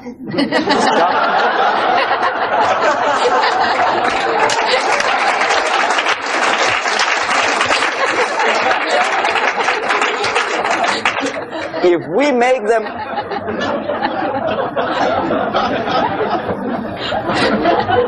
make them equal by force,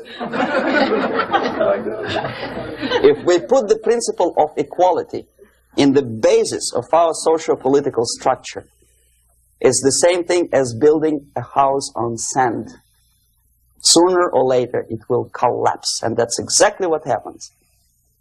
And we, as Soviet propaganda makers, are trying to push you in the direction which you go yourself. Equality, yes, equality. People are equal. Land of equal opportunities. Is it true or not? Think about it. Equal opportunities. Should there be equal opportunities? For me, and for a lazy bastard who come here from some other country and immediately registers as a welfare recipient benefits? I never received a single no, sorry, I did receive once. But I never applied for welfare. For the 13 years, I took any job. Security guard, journalist, taxi driver, anything. Well, I was restless, but some people don't like it. They immediately. So why should we have equal opportunities? Why? The equal opportunity to excel. Equal opportunity in equal circumstances, yes, but we know people are different. To excel, yes, provided we reach the same level of excellency, perfection, which is hypothetical, distant future. Yes, maybe. But we know perfectly well that even with the best intentions, people could not be equal. Why should we have equality in the, say, legal system? Myself, I'm considering myself a law-abiding citizen, and a person who comes here to rob and shoot, say, the United States administration under Carter imported thousands of Cuban criminals. They were non-criminals, yet they were accepted. Do you think it's fair if myself and my wife from Philippines, who work like a, excuse me, horse as a lab technician in a hospital, should have the same rights as a criminal from Cuba? Why? And yet we repeat as parents, equality, equality, equality. And the Soviet propaganda system helps us to believe that equality is something which is desirable. Democracy, as it was established by fathers of this country, of this system in the last century, is not equality. It's the system where different people, unequal people, have a chance to survive and help each other in constant competition, in constant perfection. Not inequality, which is superimposed from a godfather or a nice person in Washington, D.C. And the absolute equality exists in Soviet Union, quote-unquote equality. Everybody is equal in dirt, except some people are more equal than the others in Politburo.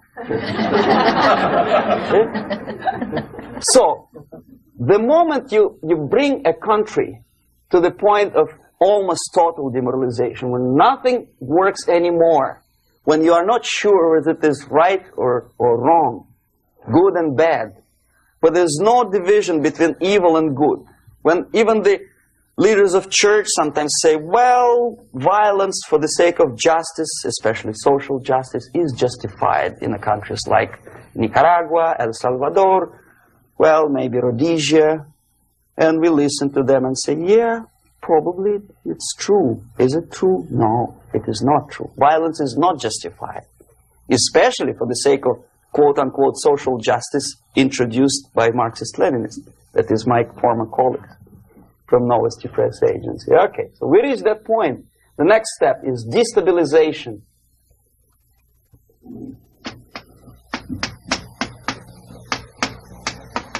Again, this word says for itself what it is. To destabilize all the relations, all the accepted institutions and organizations in a country of your enemy. How you do it?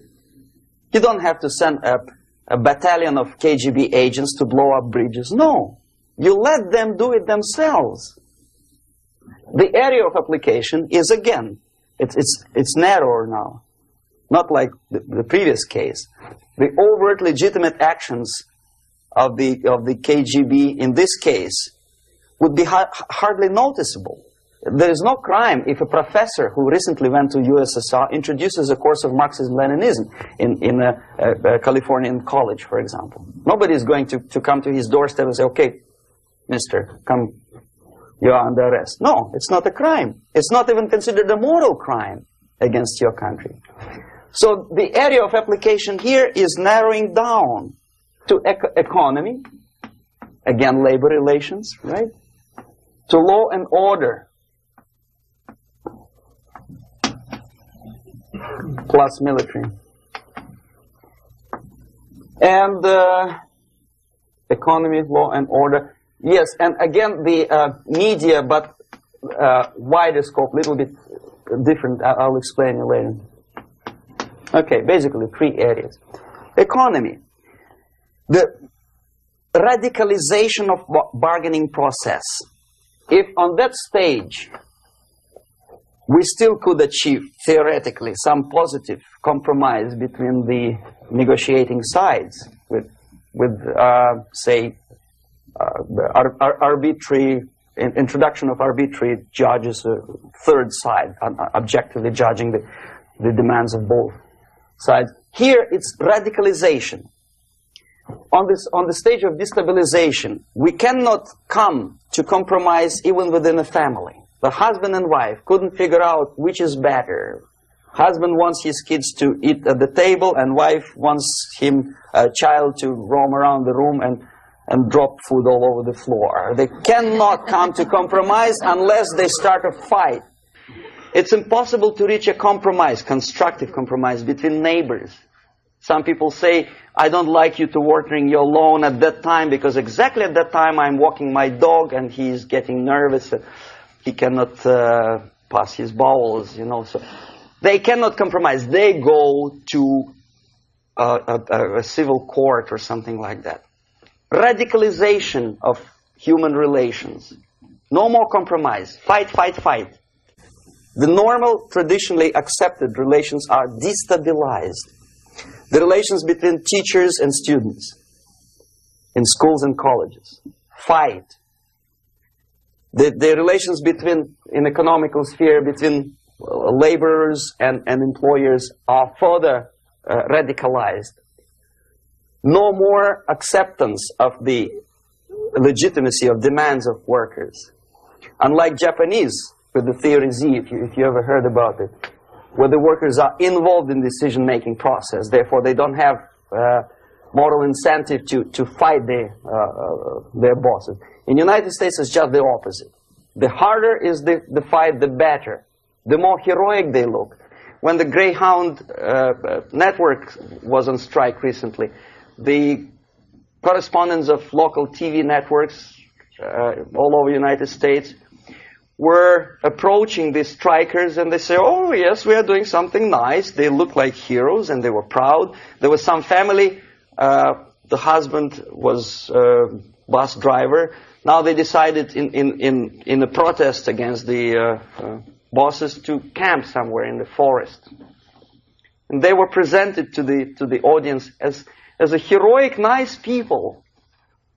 You see? The violent clashes between passengers, picketers, and the strikers are presented as something normal. 10, 15, 20 years ago, we would be angry, say, why so much hatred? Today we are not. We say, well, commonplace. Radicalization, militarization sometimes. As I explained on that stage, I took a step a little bit further. Shooting people. Okay, law and order now also is pushed into the area where previously people settled their differences peacefully and legitimately. Now we are getting with this court cases in the smallest irrelevant cases. We cannot solve our problems anymore.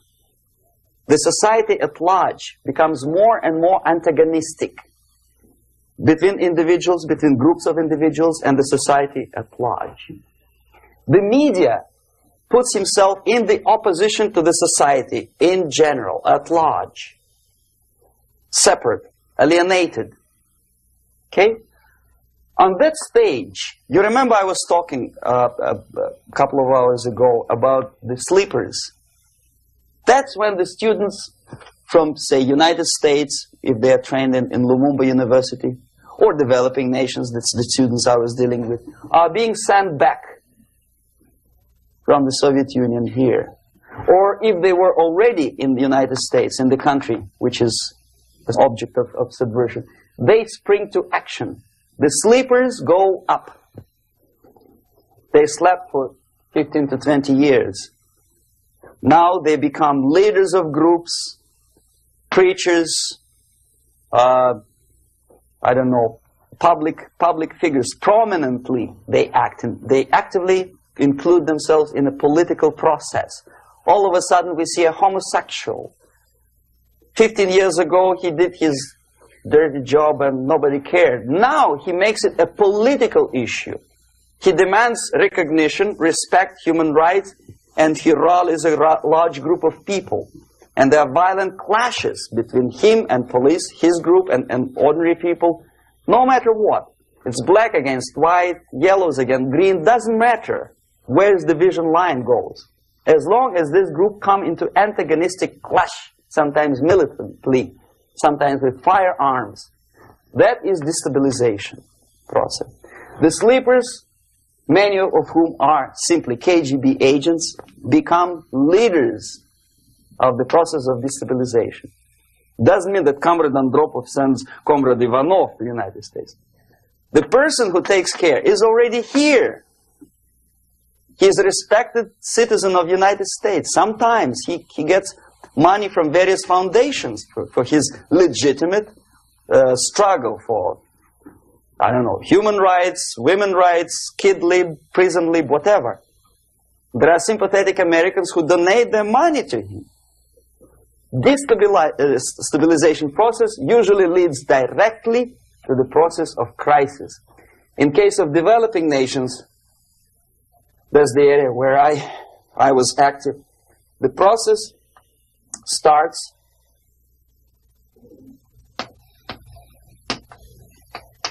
when the legitimate bodies of power, the social structure collapse. It cannot function anymore. So instead, we have artificial's body injected into society, such as non-elected committees. You remember I was talking about them here. Social workers who are not elected by people, media who are self-appointed rulers of your opinion, some strange groups which claim that they know how to lead society forward. They don't usually. All they care is how to collect donations and sell their own concocted ideology, mixture of religion and ideology. Here, we have all this artificial's body claiming power. If the power is denied to them, they take it by force. In case of Iran, for example, all of a sudden we have revolutionary committees. What kind of revolution? There was no revolution yet, and yet they had the committees. They were taking power of judgment. They had the power of execution, they had the power of legislation, and that they had the power of judicial. All of them combined in one person, who is half-baked intellectual, sometimes graduated from Harvard University or Berkeley. He comes back to his country and he thinks that he knows the answer to all the social, economical problems. Okay? Crisis is when society cannot function any more productively. It collapses, obviously. That's the word for crisis. So therefore, the population at large is looking for a savior. The religious groups are expecting a Messiah to come. The workers say, we have family to feed. Let's have a strong government, maybe socialist government, centralized. When somebody put the employers on their place and let us work. We are sick and tired of going to strike and missing overtime and all that stuff. We need some strong man, strong government, a leader, a savior is needed. Population is sick and tired already. And here we are. We have a savior. Either a foreign nation comes in, or the local group of leftists, Marxists, no matter what they call themselves, Sandinista, a reverend or some sort, Bishop Muzureva, like in Zimbabwe, doesn't matter. A savior comes and says, I will lead you. So we have two alternatives here. Civil war and invasion. Okay? See how it goes? Civil war, we know what it is. Lebanon is the best example. The civil war, which was artificially implanted in Lebanon by injection of force of PLO, Palestinian Liberation Organization. Invasion we have in many other countries like Afghanistan, name any East European country, it was invaded by the Soviet army. But the result is the same. The next stage is normalization. Normalization is a very ironic word, of course. It is borrowed from 1968 situation in Czechoslovakia, when the Soviet propaganda and after them New York Times declared the country is normalized. The tanks moved into Prague, so there is no more Prague Spring, there is no more violence. Normalization. At that stage, the self-appointed rulers of the society don't need any revolution anymore. They don't need any radicalism anymore. So this is the reverse from destabilization. Basically, it is stabilizing the country by force. So all the sleepers and activists and social workers and liberals and homosexuals and professors and Marxists and Leninists are being eliminated physically sometimes. They've done their job already. Okay? They are not needed anymore. The new rulers need stability to exploit the nation, to exploit the country, to take advantages of the victory. Okay? So no more revolutionaries, please. And that's exactly what happens in a number of countries. You remember Bangladesh? This is the crisis in which I was instrumental. First they had Mujibur Rahman. In 1971, he was the leader of People's Party, Awami League, with mustache like Stalin. He was in Russia many times. In 5 years, he was shocked by his former colleagues, Marxists. He fulfilled his function. In Afghanistan, it happened 3 times. First there was Taraki, then there was Amin, now there's Babrak Karmal. They killed each other successively, one after another. The moment he fulfills his duty, the first one demoralized country, the second destabilized, the third one brought it to crisis. Goodbye, comrades. Babrak Karmal comes from Moscow and put into the seat of power. Same thing happened in Grenada recently. Maurice Bishop, Marxist, was killed by Austin, what's his name, General something, who was also a Marxist. Right? So no more revolutions, please. Normalization now. From now on, no more strikes, no more homosexuals, no more women lib, no more kid lib, no more lib, period. Good, solid, democratic, proletarian freedom. That's it. Now, to reverse this process takes enormous effort. When today, United States had to invade Grenada to reverse the process of subversion. Some people say, boy, this is not good, it's not kosher to invade the beautiful country, island of Grenada. Well, why didn't you stop the process here, when Grenada was just approached by leftists? Why not to prevent Maurice Bishop to come in power in the first place? Did Grenadians want him? Very questionable. They didn't know who was Maurice Bishop in the first place. He came to power by coup d'etat himself. Okay? No, we let the situation develop further and further and further until the crisis and normalization very soon. And then the United States decided to invade country, discovering that the country was absolutely a military base for the Soviet Union. Of course it's a drastic measure. Of course it's a pity that Marine Corps had to lose, what, 17 lives. Very bad. Why not to stop the process before it comes to crisis? Oh no, intellectuals will not let you. It's interference into domestic affairs. They're very careful not to let American administration to interfere in domestic affairs of Latin American countries. They don't mind Soviet Union interfere in these affairs. Okay. So to reverse this process, from here, it takes only and always military force. No other force on earth can reverse this process at this point. At this point, it does not take military invasion of United States Army. It takes strong action, like in Chile. A CIA covert involvement to prevent the savior from outside to come into power and to stabilize country before it erupts into civil war. Okay? Support the right-wing conservative forces. By money, by crooks or love, doesn't matter. Stabilize the country. Don't let the crisis develop into civil war or invasion. Oh no, your liberals will say it's against the law. The Congress will not appropriate money for covert actions of CIA. Why not? Should we wait till the normalization come and Soviet tanks land in Los Angeles airport? Now, at that point, at the point of destabilization, also the process could be reversed. Again, easily than this. No CIA involvement at this point. You know what it takes here? Restriction of some liberties for small groups which are self-declared enemies of the society. As simple as that. Oh no, the media and liberals will tell you this is against the American Constitution. How can we,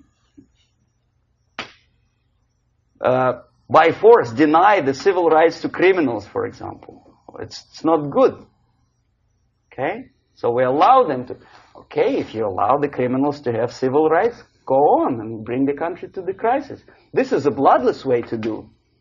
curb the rights. I mean, not to put them in prison. No, no, I'm not talking about putting all the gays from San Francisco in the concentration camp. Do not allow them to take political force. Do not elect them to the seats of power, whether it is municipality level, state level, or federal level. It has to be beaten in the heads of American voters that a person like that in the seats of power is an enemy. Do not be afraid of this word. It is an enemy. If he is not an enemy here, he will be here. Later on, he will be shot, of course. But at this point, he is an enemy. Okay? You are doing great service by denying him a right to capitalize on his own crazy ideas and become a powerful man, a man who uses the seat of power. Restriction of certain freedoms and permissiveness at that point would prevent sliding into crisis and probably will return the process of destabilization. To curb unlimited power, monopolistic power of trade unions, here, at that point, would save economy from collapsing. To introduce a law to stop private companies of raping public opinion's mind in the direction of consumerism. No company must have a right to force you into buying more unless you want it. There must be a law. You want to advertise your car? Okay. But not a single mentioning of buying it now and saving money. It must be against the law to force people to consume more. Self-restraint. Previously, before this process started, the self-restraint was a business of church, religion. Because our preachers, the fathers of church, would tell us, material values are good, but it's not the prime function of human being. Because you have to live with something. Obviously, the design for our life is not to consume more deodorants. There must be something greater. If such a complicated instrument as human body was created, obviously there must be some higher purpose for that. And it's very easy to avoid destabilization by denying the greedy companies one little freedom, one little liberty, forcing you into turning yourself into processors of unwanted products and goods. They turn you into machines, like the worm who there's inlet and outlet. So, and how long an average appliance lasts these days? Less than a year. Why? Where's workmanship? Oh, we want you to buy more. Okay.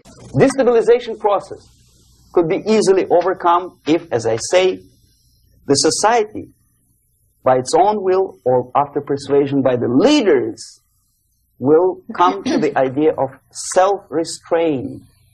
It's so hard, we want to consume more, but you have to.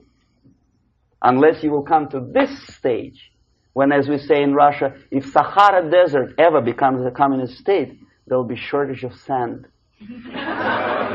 So you have to curb your... You have to curb your expectations at this point before it's too late. But no, we don't want to do it. Demoralization process. Again, it's the easiest thing to reverse. First of all, by restricting import of propaganda. The easiest thing to do. Unlimited, unrestrained import of Soviet literature, Soviet journalists, giving Soviet propaganda and ideological agitators equal time on American TV network. It has to be stopped. And it's easy. They won't be offended, mind you. As a matter of fact, they will respect America more. But when my former colleague Vladimir Posner appears on Nightline and Ted Koppel asks him, well, Vladimir, what do you think about this? And what can he think? He's an instrument of propaganda. He thinks what Comrade Andropov tells him to think. He's just a nice, articulate mouthpiece of the Soviet subversion system. And Ted Koppel makes you believe that my friend Vladimir Posner thinks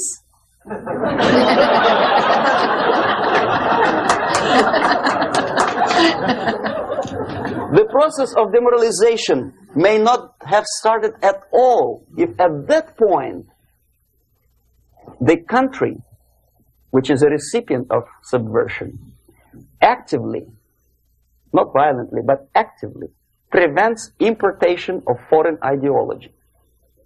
I don't want America to follow the pattern of ancient Japan. You don't have to shoot every foreigner when it approaches the sacred borders of the United States. But when he offers you a junk in the disguise of very shiny something, you have to tell him, no, we have our own junk.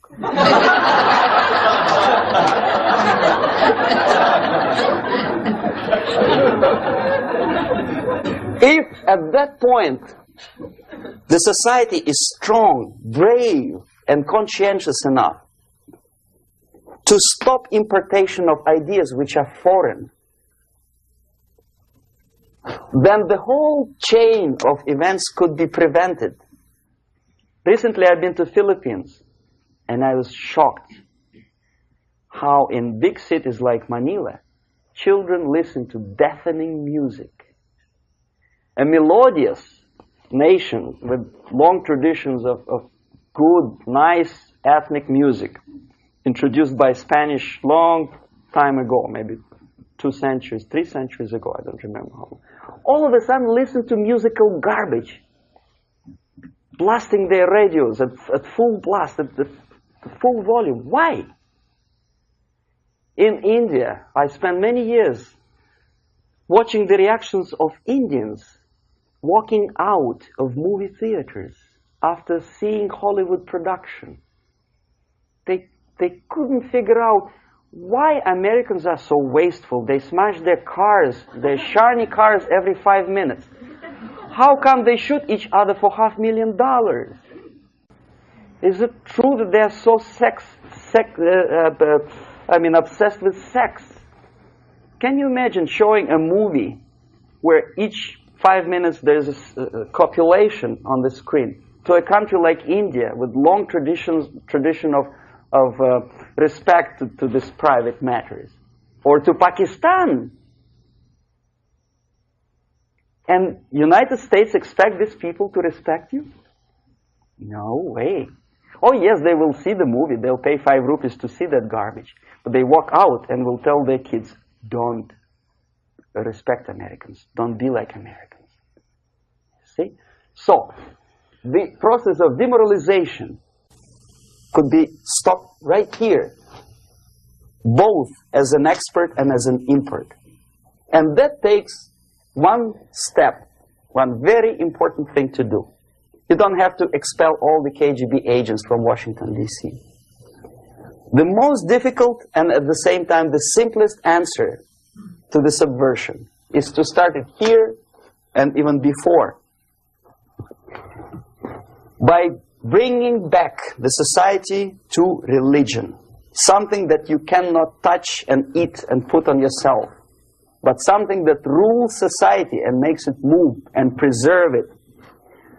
A Soviet scientist, Shafarevich, who has nothing to do with religion, he is a computer scientist, did a very intensive research on the history of socialist countries. He calls socialist or communist any country with a centralized economy and a pyramidal style of power structure. And he discovered, actually he didn't discover it, he just brought to attention of his readers, that civilizations like Mohenjo-Daro in the river Indus area, like Egypt, like Maya, Incas, like Babylonian culture, collapsed and disappeared from the surface of Earth. The moment they lost religion, as simple as that, they disintegrated. Nobody remembers about them anymore. Well, distantly. So, The ideas are moving society and keeping mankind as society of human beings, intelligent, moral agents of God. The facts, the truth, the exact knowledge may not. All the sophisticated technology and computers will not prevent society from disintegrating and eventually dying out. Have you ever met a person who would sacrifice his life, freedom, for the truth like that? This is truth. I never met a person who said, this is truth and I'm ready to shoot me. To defend the truth. Right? But millions sacrifice their life, freedom, comfort, everything for things like God, like Jesus Christ. It's an honor. Some martyrs in the Soviet concentration camp died. And they died in peace, unlike those who shouted, "Long live Stalin," knowing perfectly well that he may not live long. Something which is not material moves society and helps it to survive. And the other way around. The moment we turn into 2 by 2 is 4 and make it a guiding principle of our life, our existence, we die. Even though this is true, and this we cannot prove. We only can feel and have faith in it.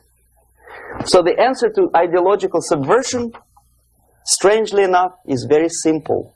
You don't have to shoot people, you don't have to aim missiles and Pershings and cruise missiles at Andropov's headquarters. You simply have to have faith and prevent subversion. In other words, not to be a victim of subversion. Don't try to be a person who in judo is trying to smash your enemy and being caught by your hand. Don't strike like that. Strike with the power of your spirit and moral superiority. If you don't have that power, it's high time to develop it. And that's the only answer. That's it. Thank you.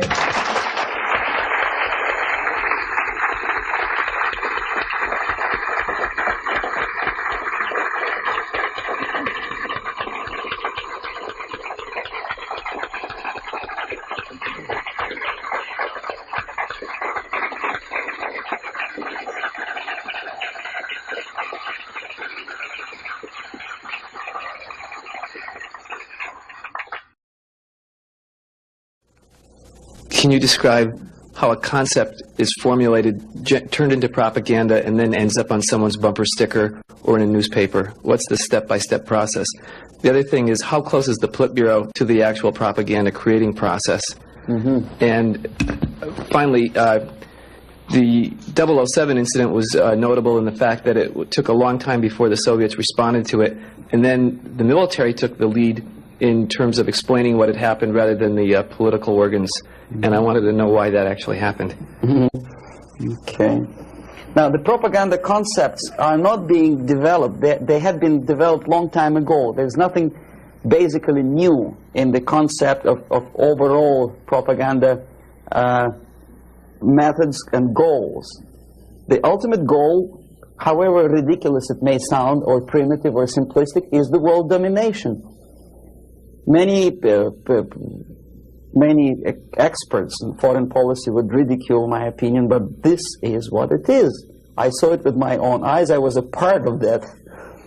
So, and my father was, I think I mentioned that before, he was an inspector of land forces. He traveled all over the world where the Soviet troops were stationed. So he knows perfectly well that the troops are not stationed there to collect harvests for Cubans or to help Afghanis to develop the hordes of cattle or goats. They are there for one purpose: world domination. The concepts, the immediate issues or problems are created, of course, for propaganda purposes, and they end up as a bumper stickers probably not long, it takes really short period of time. Unlike some other things in the Soviet system, propaganda is one of the things that they don't save money on. And there is a huge apparatus of propaganda experts in USSR. Novosti Press Agency is just one of them, one of the organizations. But apart from that, there is a Department of Agitation and Propaganda within the Central Committee. There are faceless people, names of whom you will never learn. They're kind of classified. I didn't explain you the methods today because it will take us another day. The methods include such thing as semantic manipulation. The words and expressions are being coined at the rate of 5 expressions a minute by extremely clever, educated experts. And the media outside of USSR obediently repeats this cliché. I give you just several examples, not to take your time, not to bore you to death. Okay, I mentioned one thing, United Nations. The expression was invented by the Soviet propaganda experts, not by Americans. We know perfectly well it's not united, and it has nothing to do with nations. More than half of the delegations in UN do not represent any nation at all. They are disunited, obviously. The United Nations had not been able to solve a single military conflict. Nowhere in the world. They provoked war, yes, they took part in wars, but they didn't prevent expansion of communism, or they did not prevent a single war anywhere.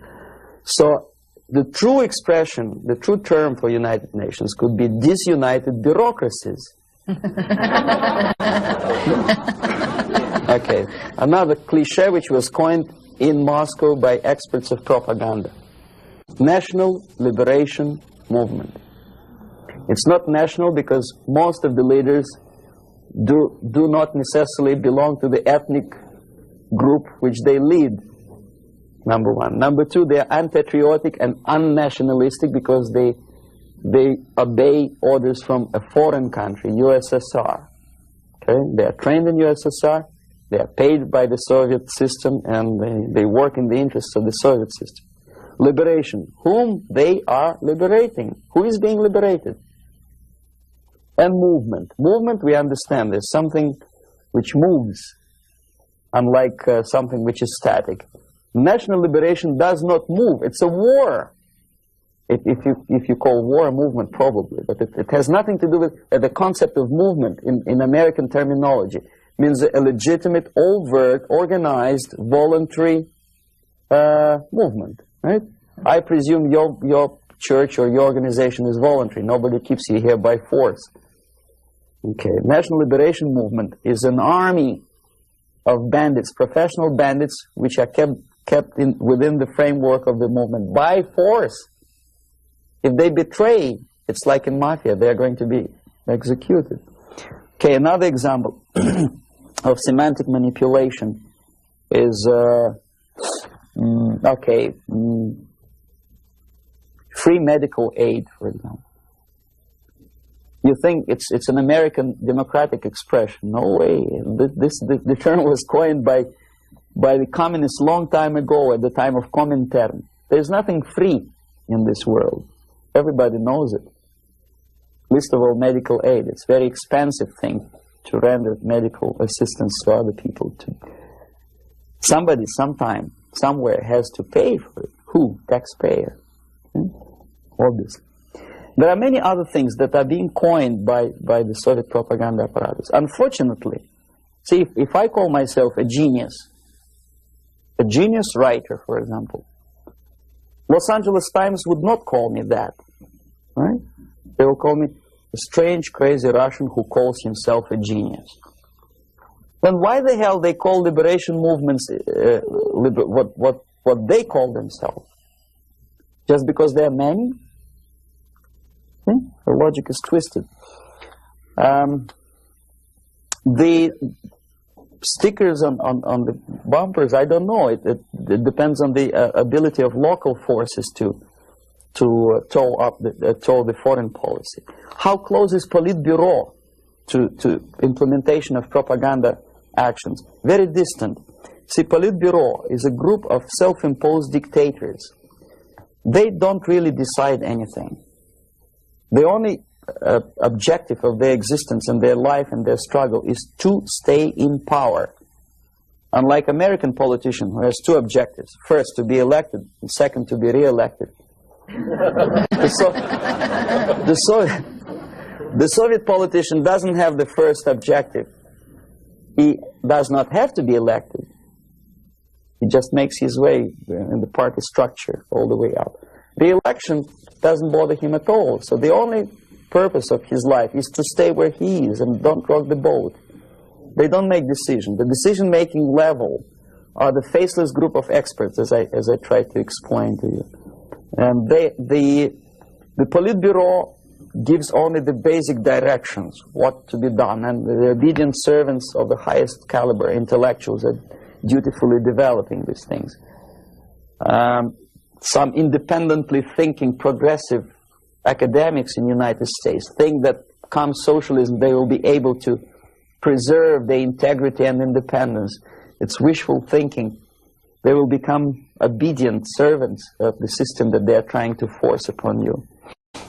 The Korean airliner incident, from my viewpoint, is not an incident at all. I believe it's a carefully planned and premeditated provocation. I'm not sure whether they did it. They killed 268 people just to get rid of Larry McDonald, but it's feasible. I wouldn't be surprised if they killed more than 60 million of their own men just to implement rotten ideas of Marx and Engels. You know, what would 268 people matter? Second, it is not a military blunder, and the order was not given by military. Never a single military officer of the highest caliber will take responsibility to shoot a civilian airliner. My father was an officer of general staff of the Soviet Army. I know perfectly well what I'm talking about. No officer would take responsibility. He'll be shot tomorrow. Are you kidding? The order was given by a civilian, by party apparatchik of the highest caliber, and I wouldn't be surprised it was Andropov. In any case, Andropov knew perfectly well what went on. The Soviet power structure resembles a triangle. Unlike a love triangle in real life drama, it's a hate triangle. The seats of power are party, Communist Party, the elite, of course, not the rank and file party, but the top of the pyramid. The KGB and the military, they hate each other, and each of them hate the other two. The most powerful is the party. This is the real power. The army and the KGB supposedly are servants of the party and the tools, the instruments of their power. But in fact, sometimes they are the power themselves. Andropov belongs to the most hated triangle, the KGB. My father hated KGB because he was military. Both of them, KGB and military, hate the party. Why? Because unlike in the United States, the party is the most adventuristic people. They want to invade countries. They give the orders for all kinds of adventures outside of USSR borders. They know perfectly well that comes war, they will go to bunkers and eat caviar and enjoy life, whereby military will burn in flames of nuclear war. Marshal Grechko was against invasion into Czechoslovakia because he knew that he will have to demoralize his army. And the first two divisions, after facing the reality and seeing that Czechoslovakia is not being invaded by Americans, will get corrupted. So you have to replace them with other two divisions. And if you stay long enough, you will corrupt the whole Soviet army. He said, no, don't invade Czechoslovakia. But Comrade Brezhnev said, who the hell they are? They think they deserve more sausages and butter. So show them thanks. So he did, he obeyed. The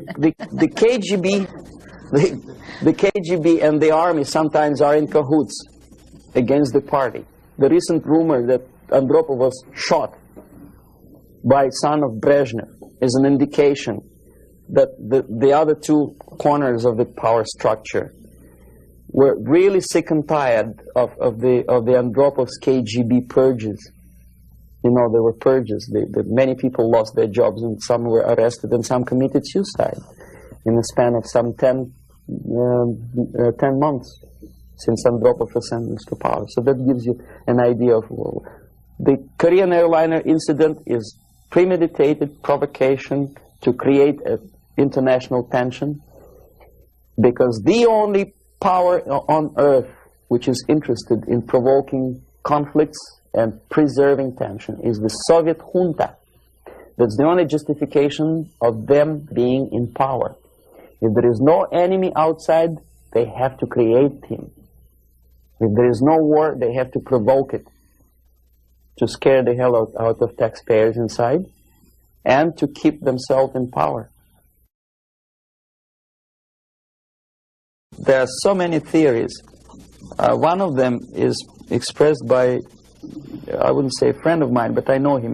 There's another defector, Nikolai Khokhlov, who defected long time before I even joined KGB. He was also a KGB in Western Europe. Now he teaches psychology in one of California universities. He thinks that the Soviet Union developed an ESP, would you believe it, system of influencing the perception and minds of people. And the generators of ESP willpower can be focused on individuals and groups of individuals so efficiently that you can literally focus that beam or whatever it is on a pilot or two pilots or three pilots and convince them that actually they are flying on the safe territory, so there is no need. You can convince them that there is no need to contact the ground-based station, and you can artificially draw the plane by brainwave into the Soviet airspace. Whether it is true or not, I don't know.